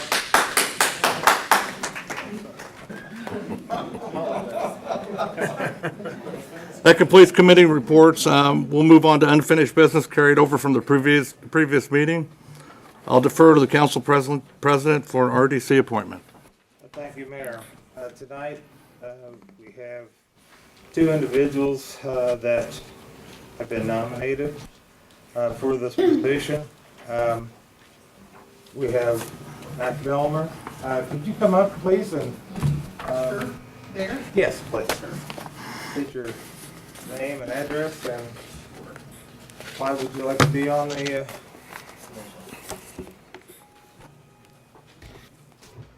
Apologize for the bedraggled appearance. I got caught in the rain, so. My name is Mac Bellner, and I live at 158 North 4th Avenue. Do you want me to just say who I am? I've lived there since March of 2002, but have had a long-term investment of almost 40 years in Beech Grove through my church connection here. And so very, very, very committed to the city of Beech Grove in a lot of ways. I am a graduate student at Christian Theological Seminary. I've just finished all my classwork, and I'm now completing my thesis, a dual degree student there. I'm a part-time pastor of a very small congregation, a little bit south of here. And I make most of my living as an independent musician and also as a teaching artist with Arts for Learning of Indiana, which for many years was called Young Audiences. I am married and I have 3 grown children. One son and his wife live here in Beech Grove, and the younger son lives at our house, and my daughter lives in the Near East Side with her family. Let's see, what else would you like to know? Longtime member of First Christian Beech Grove. That's was the initiation of my, since 1974, of my investment in this city. Why would you like to be on the RDC? Well, you know, because I'm really, really interested in seeing Beech Grove development. Just making a little windshield survey, driving just down Main Street, when I can count 8 or so empty buildings, and it raises my concern about what's happening with our town. When not to cast any aspersions, but I get concerned about the types of businesses that are locating here. And I think Beech Grove has so much to offer. We have parking that, for instance, Broad Ripple will never have. And we have all manner of buildings and places that are available here for uses that I would love to see us find.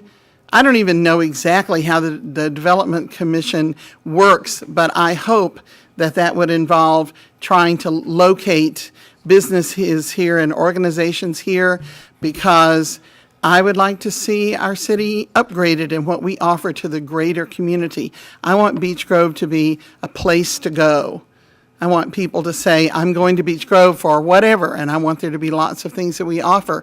And frankly, I don't see why we can't be one of those places, one of those towns that offers a lot to the greater community, so that people will want to come here more than once a year for the Fall Festival, and more than occasionally to see a play at the theater, the community theater. I want people to want to come to Beech Grove and enjoy our parks and our beautiful downtown Main Street, and so much that I feel like we have to offer.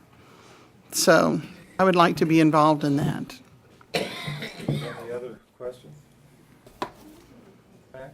Okay, well, thank you. Okay. Thank you very much, Mac. Very informative. Rick Greenfield, you see here?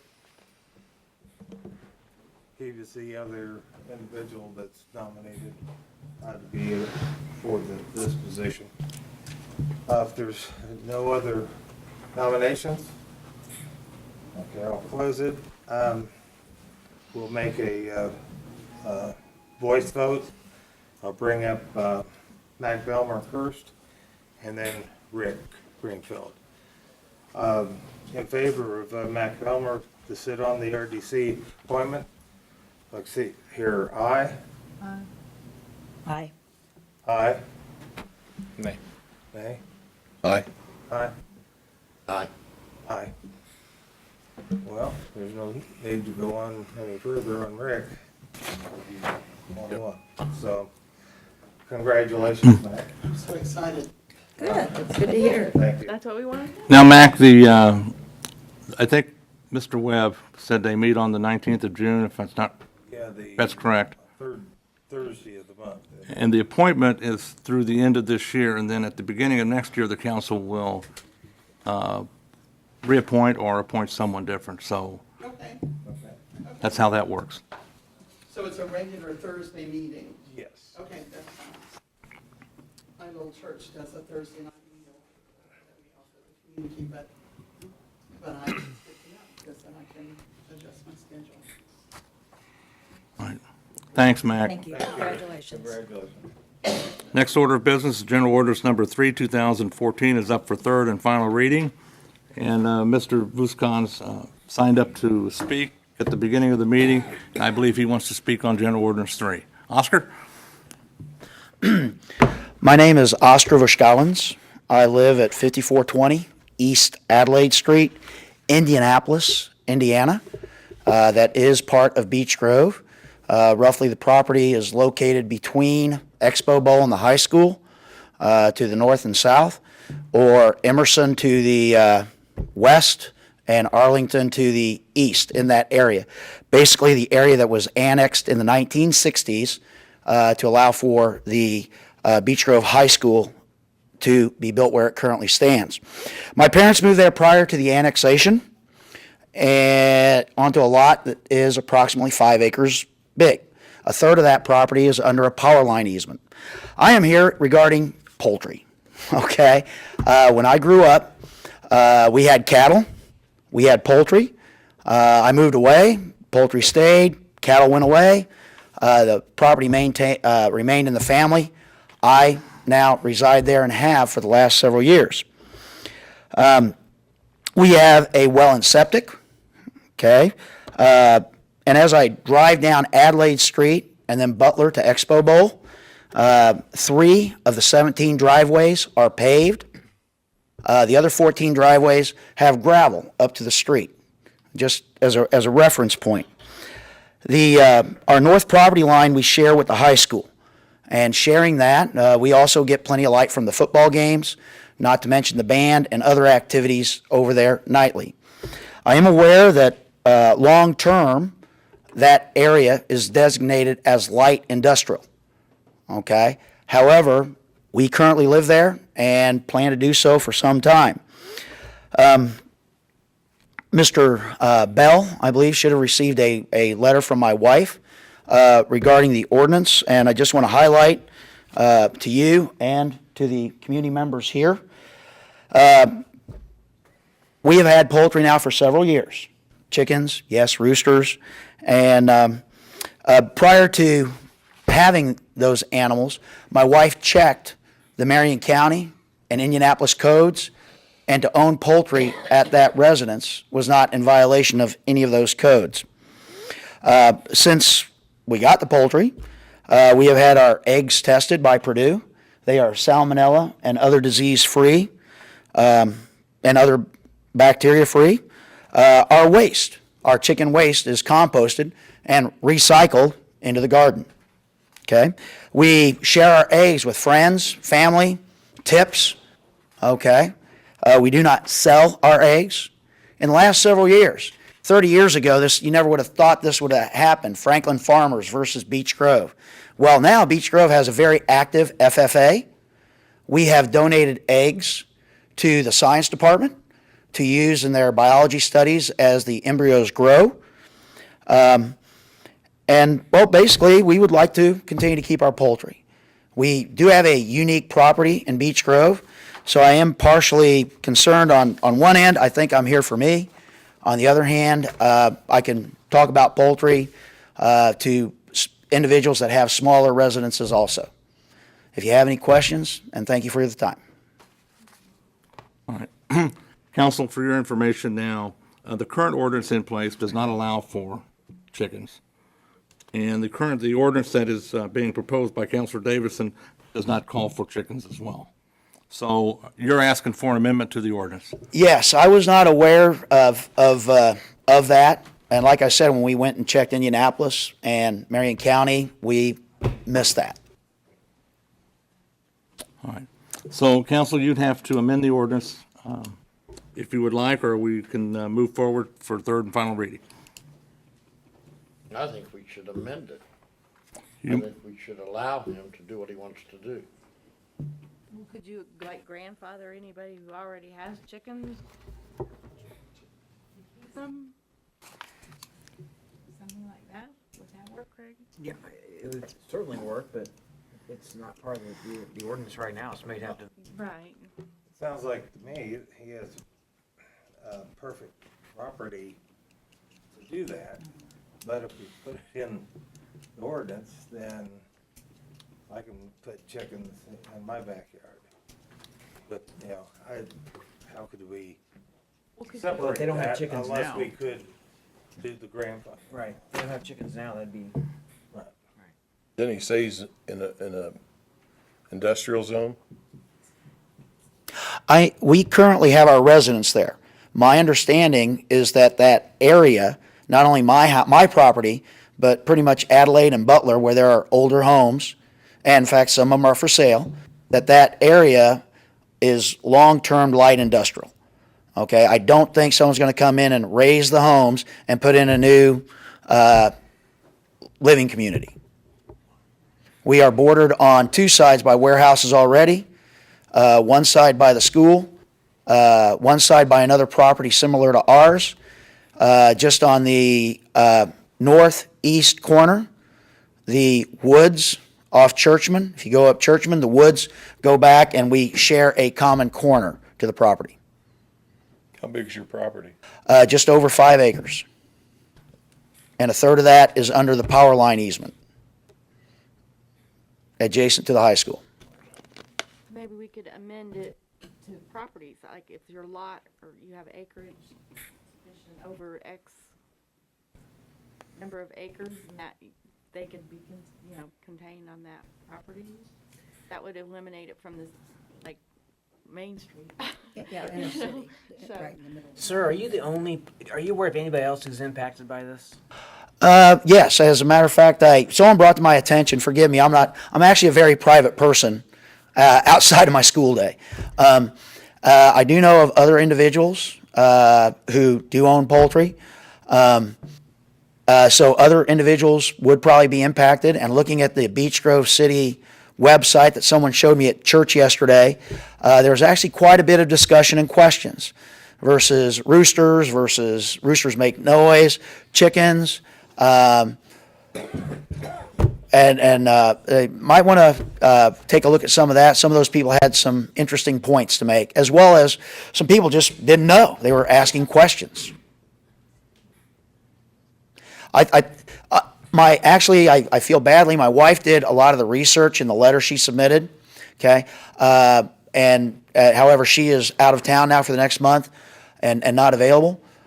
However, it I'm thinking, okay, what's Indianapolis say? Are we consistent with Indianapolis? And I guess I really don't have a good answer. I just want to keep my chickens. Council, you either make a motion to amend the ordinance or we move on for third and final reading. I'll make that motion to amend it And what would the motion be, David? to allow him to keep his chickens. I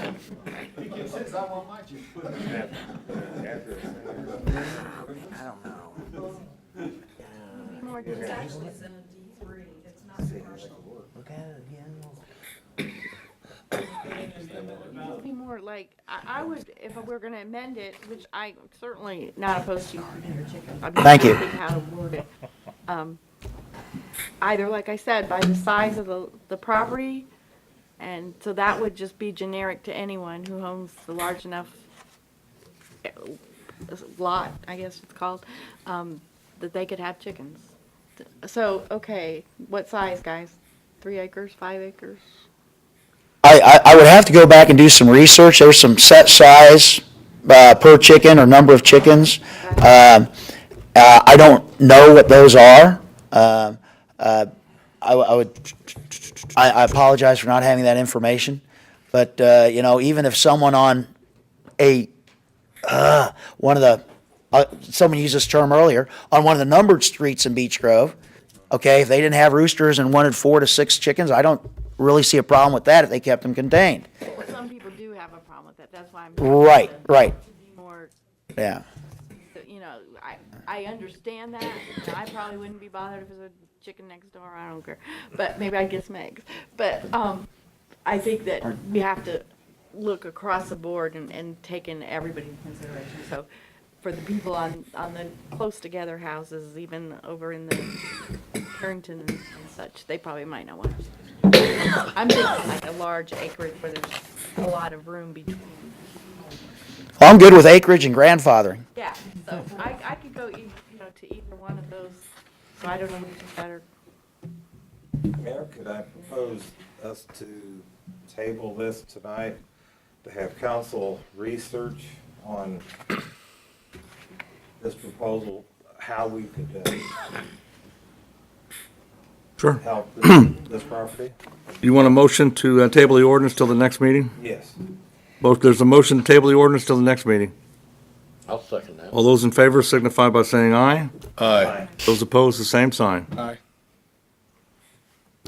Thank you. Thank you, sir.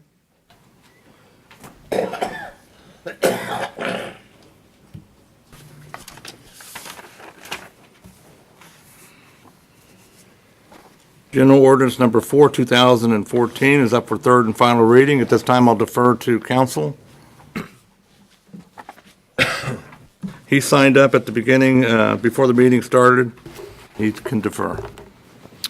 Members of council, good evening. My name is John Papageorge. I'm an attorney at Taft, Stettinius, and Holliston, Indianapolis. I'm here this evening on behalf of Samaritan Companies, which operates Willow Glen South Apartments. This is related to Ordinance 98, which is up for third and final reading this evening.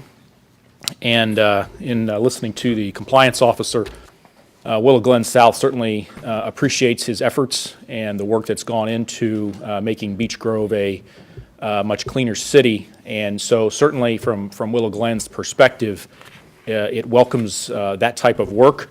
However, in looking at Willow Glen's own business interests, there's several concerns that we would like to raise with this particular ordinance. In particular, Section 98.08 says, each subsequent day of violation shall be considered a separate violation for which a citation may be issued. And then no fine shall be imposed for the 10-day period immediately following receipt. So in other words, there's a 10-day period where there's no fines.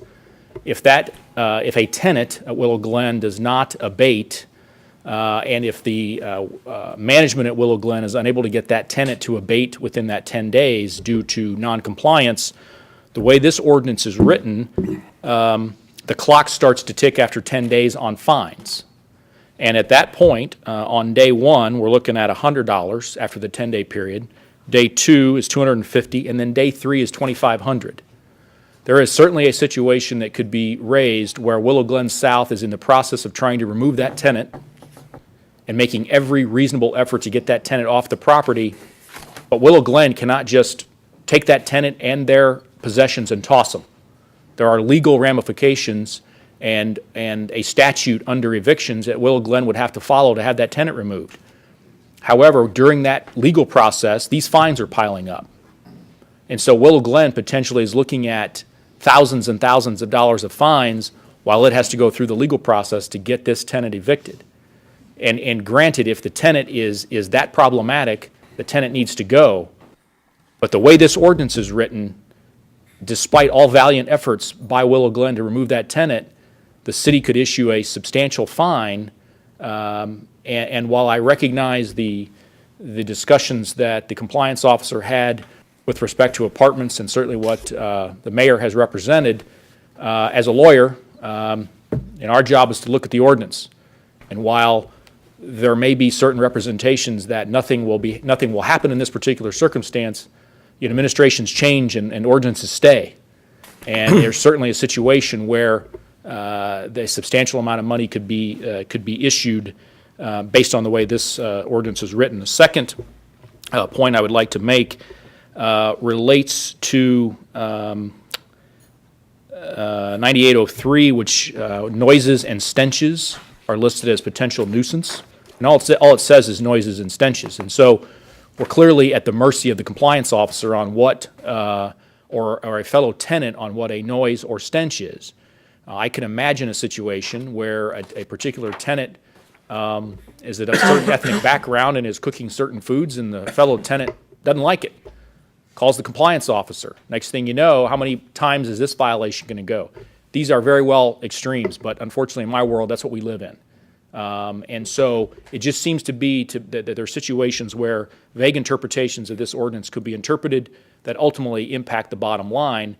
And if one of the purposes, if there's two purposes, one is to make the city better, but two is to potentially help the financial situation of the city. My client is concerned about taking the brunt of some of those fines the way this potential ordinance is written. And my last point is, actually second to last point, is address specific. So if tenant one lives there and has been issued several notices of violation, maybe we don't get to the 10-day period, but then all of a sudden a new tenant shows up, and now the compliance officer shows up again, and looking at address specific, there's a possibility that multiple address locations could be cited on multiple occasions where different tenants have lived there. So at what point are lines drawn on where Willow Glen is potentially at issue? The last point is that the mayor talked about not having the compliance officer approach on private property. What's Willow Glen South? Is it private property? How is the city going to treat what its considerations of Willow Glen's property situation are? While we recognize the private property issue, it's not in the ordinance. And so, again, all ordinances have to be interpreted. All ordinances have to be managed through the compliance process. But if it's not in the ordinance and it doesn't say anything about private property, there's certainly nothing preventing the compliance officer from approaching, going on, and issuing violations to tenants. Now, the mayor has made a reference earlier about going directly to the management office. We would welcome that. Let the management police the tenants and use the legal process to remove those that are committing nuisances. But the way this is written, there is room for potential substantial fines to be imposed on Willow Glen South. I thank you for your time and certainly appreciate it. The gentleman with the chicken, nobody asked me about this, but Marion County has no ordinance against chickens. I live at 44th and Penn. I have 3 in my backyard. Actually, I have 5 in my backyard. We'll report that in the morning. I'm good. I'm in Indianapolis. I'm good. All right. Thank you, sir.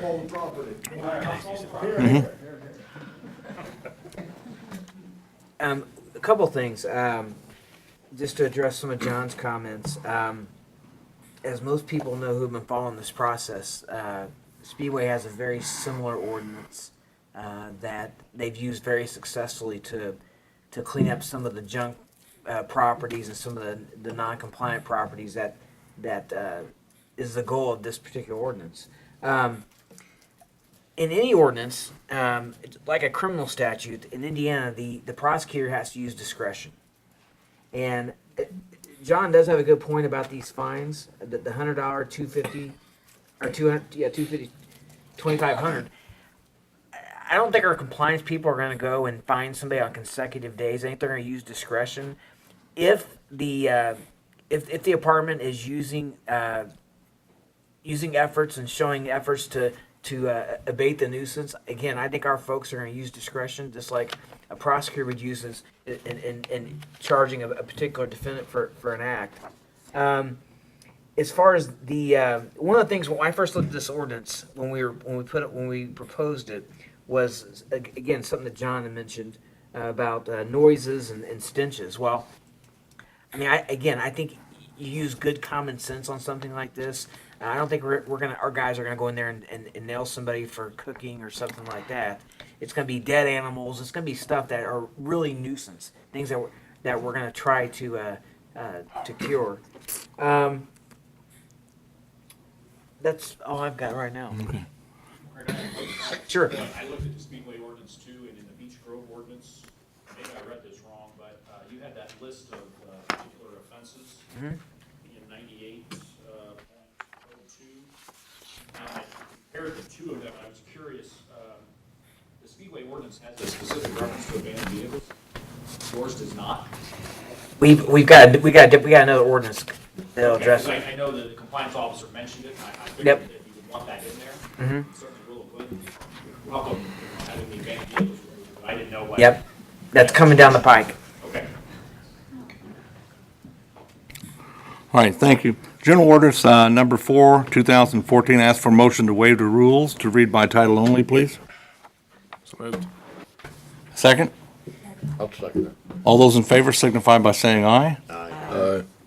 And I'll have the clerk, General Orders number 4, 2014 is up for third and final reading. I'll have the clerk read it into the record by title only, please.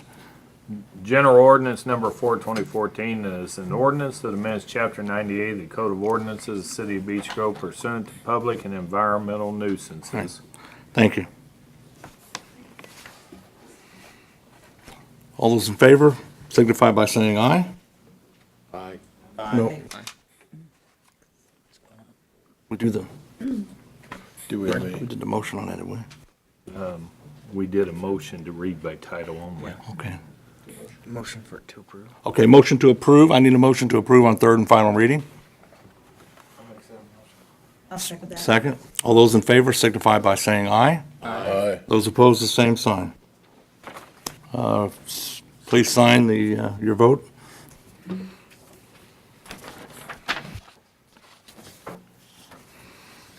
Motion to read by title.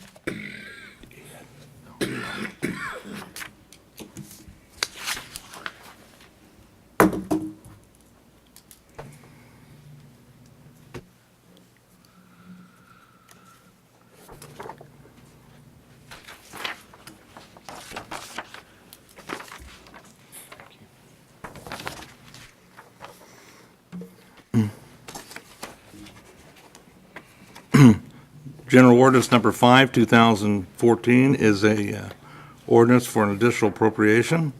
And I will ask the clerk to read General Ordinance number 5, 2014 on third and final reading, please. General Ordinance Number 5, 2014 is an additional appropriation ordinance concerning local roads and streets and motor vehicle highway categories of the 2014 budget. Whereas it has been determined that it is now necessary to appropriate more money than was appropriated in the annual budget. Now therefore be it ordained by the Beech Grove City Council, Beech Grove Civil City, Marion County, that for the expenses of the taxing unit, the following additional sums of money are hereby appropriated, transferred, or reduced out of the funds named and for the purpose specified subject to the laws governing the same. The local road and street, $40,000. Motor vehicle highway, $42,000. Therefore be it further ordained that $15,000 of co-op revenue be allocated to the LRS fund from the general fund to support the requested appropriation of the LRS fund. Therefore be it further ordained that this ordinance shall go into effect immediately after passage by the common council, signed by the council president, attested by the clerk treasurer, and signed by the mayor. Thank you, Dan. I ask for motion to approve General Ordinance number 5, 2014 on third and final reading. I'll make that motion. I'll second it. All those in favor signify by saying aye. Aye. Those opposed, the same sign. Please sign and register your vote.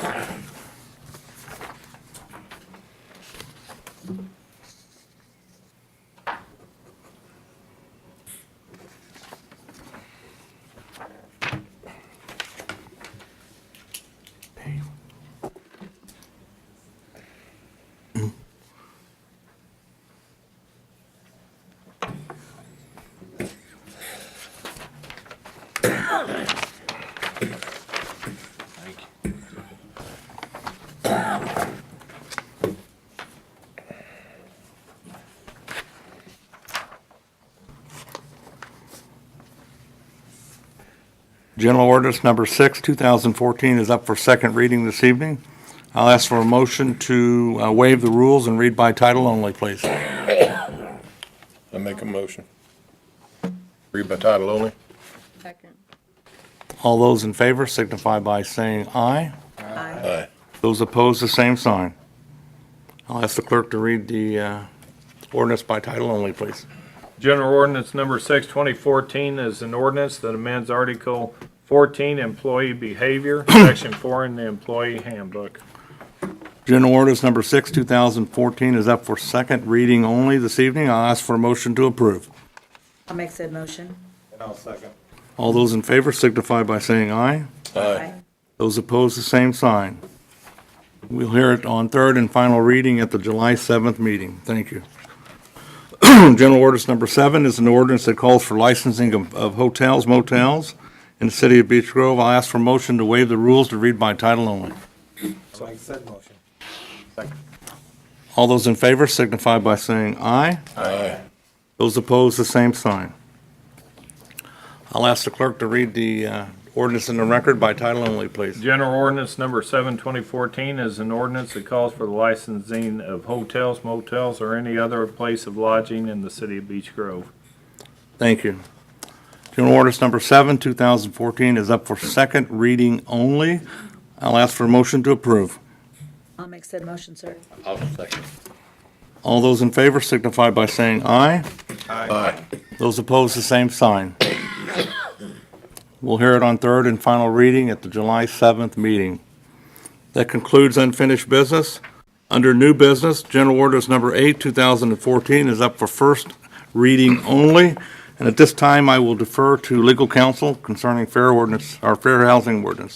Craig? Yeah, thank you, Mayor. Essentially, the city has on the books a fair housing ordinance. This is something that we're updating. And the reason being is that we want to seek federal funding in certain areas.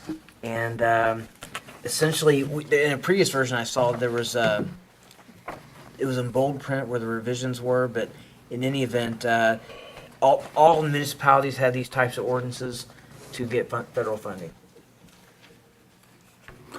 On page 5, F1 has been changed.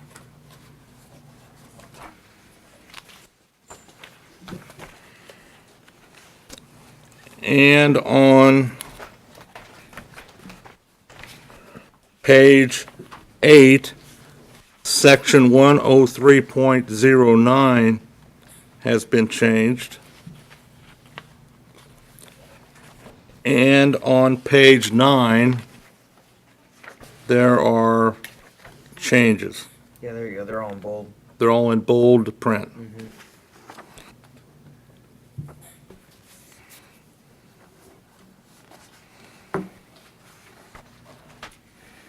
So the floor is open for questions or comments.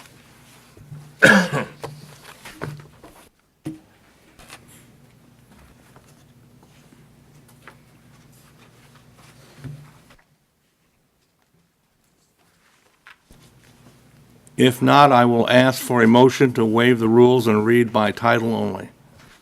I will make said motion, sir. And I need a second. Second. All those in favor signify by saying aye. Aye. Those opposed, the same sign. Now I'll ask the clerk to read the ordinance by title only, please. General ordinance number 8, 2014 is an ordinance that amends Chapter 103 of the Code of Ordinances for the city of Beech Grove. General ordinance number 8, 2014 is up for first reading only this evening. I'll ask for a motion to approve. I'll make said motion. Second. All those in favor signify by saying aye. Aye. Those opposed, the same sign. We will hear it on second reading only at the July 7th meeting. General ordinance number 9, 2014 is a new ordinance. It amends Chapter 35 of the City of Beech Grove Code of Ordinances pursuant to the Parks Department.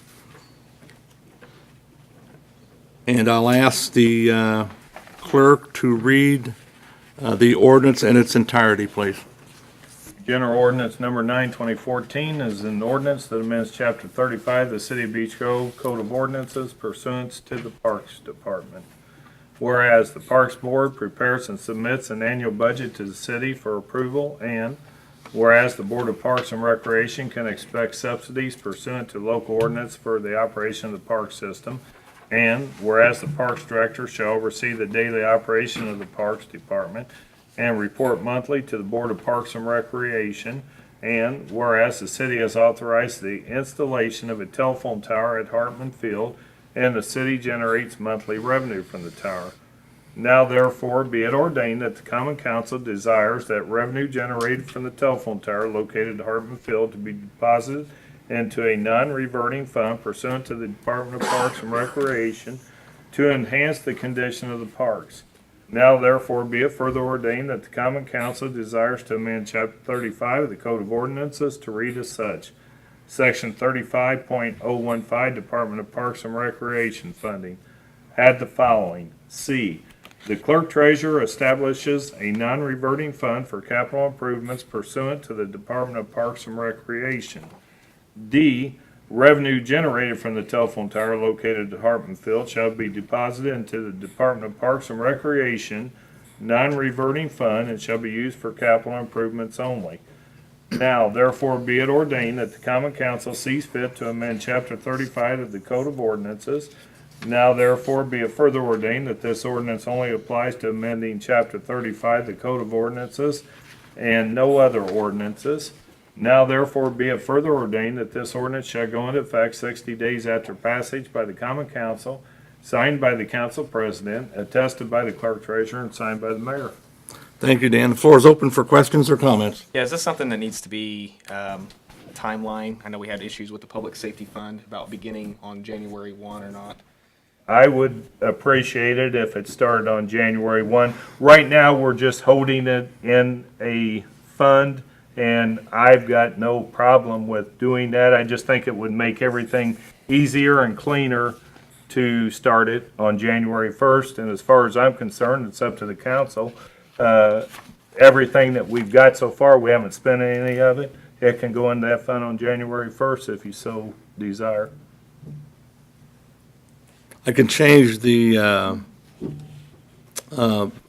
the second page, we could change that to January 1st without amending the ordinance. So we'll do that.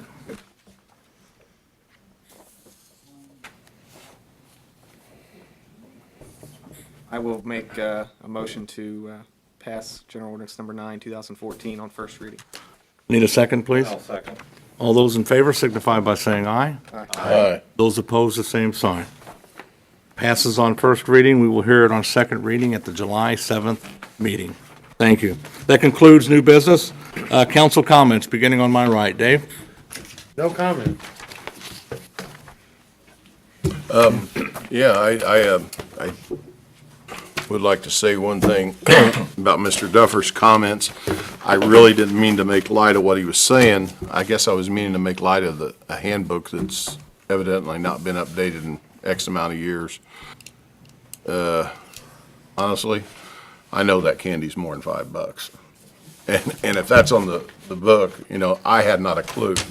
And I wasn't trying to degrade Mr. Duffer, but at the same time, you know, that handbook really needs updated then. Just my comments. Hey, thanks, Dave. Anthony? Yeah, I would just like to say congratulations to the Beech Grove High School baseball team, sectional champions. Something to be proud of. Also, I got to put a plug in for the Little League. Future high school players there, including my son, hopefully. And also congratulations to all the graduates at all the grade levels. I know they had the first grade graduation, I believe it was today. So everybody graduating, and congratulations. And I also like to mention that in the future, I would like to see at least 2 council members on some type of budget committee, so we are involved in that process, I mean, as we vote on it anyway. But it is something that I'd like to see this year. That's it. Well, everyone, thank you for coming. And last weekend, Beautified Beech Grove had a very successful walk. I think it was 112 people. It was a good walk for everyone, and funds raised for the community for flags or whatever is needed to keep the city up and not out of the city's coffin, which is fantastic. And congratulations, Mac, on your appointment again, and good luck. Thank you. Well, first of all, thank you to everybody for coming. And as I look over the agenda for this evening's meeting, we covered quite a bit of information. And thank you for everybody who had input into it, for your patience, for moving along with us as we try to make Beech Grove a better city and cleaner city. And it takes a lot of work and effort on behalf of everybody, not just one person, not just one department, but every individual has to go the extra mile to make it the best that we can be. And I thank everybody for that. That's all. I really have nothing more to add to that, so thank you all for coming and enjoying the month of June. Yeah. 4th of July coming up next. A couple bits of information for the council. The paving bids are going out now, and then they will award bids for paving at the July meeting at the Board of Works. And the high school graduation is, I think, this Saturday. Yes. And then the city is getting ready for two big announcements. One is at 8 a.m. milling, when they go online on July 2nd or July the 9th, and that's a $30 million investment into the city of Beech Grove that will be moved forward concerning the AV. On tentatively scheduled on June the 11th is a program out at LNG, which will mark another significant investment in the city of Beech Grove of at least $25 million, which is on the tax rolls. And then we were informed last week that St. Francis, the assessed valuation of their structure over here at 1600 Albany is $23.7 million. And then they paid their spring taxes of $400,000. So we won't see that until the summer, but there's provisions on that. But anyway, the moral of the story is in three different properties, the city's AV is going to go up about $80 million. And that is just absolutely tremendous. And, you know, we've taken some action against St. Francis, and hopefully that will be resolved. But, and then later on this fall, they're going to be starting on this senior community. So that is wonderful news for the city. And the council can, maybe in the next 2 to 3 years, can start doing some things that will benefit financially the city with employees. So that is all good stuff. But anyway, motion to adjourn. I'll make said motion. Second, we are adjourned at 8:54. We will meet again on July the 7th. Thank you so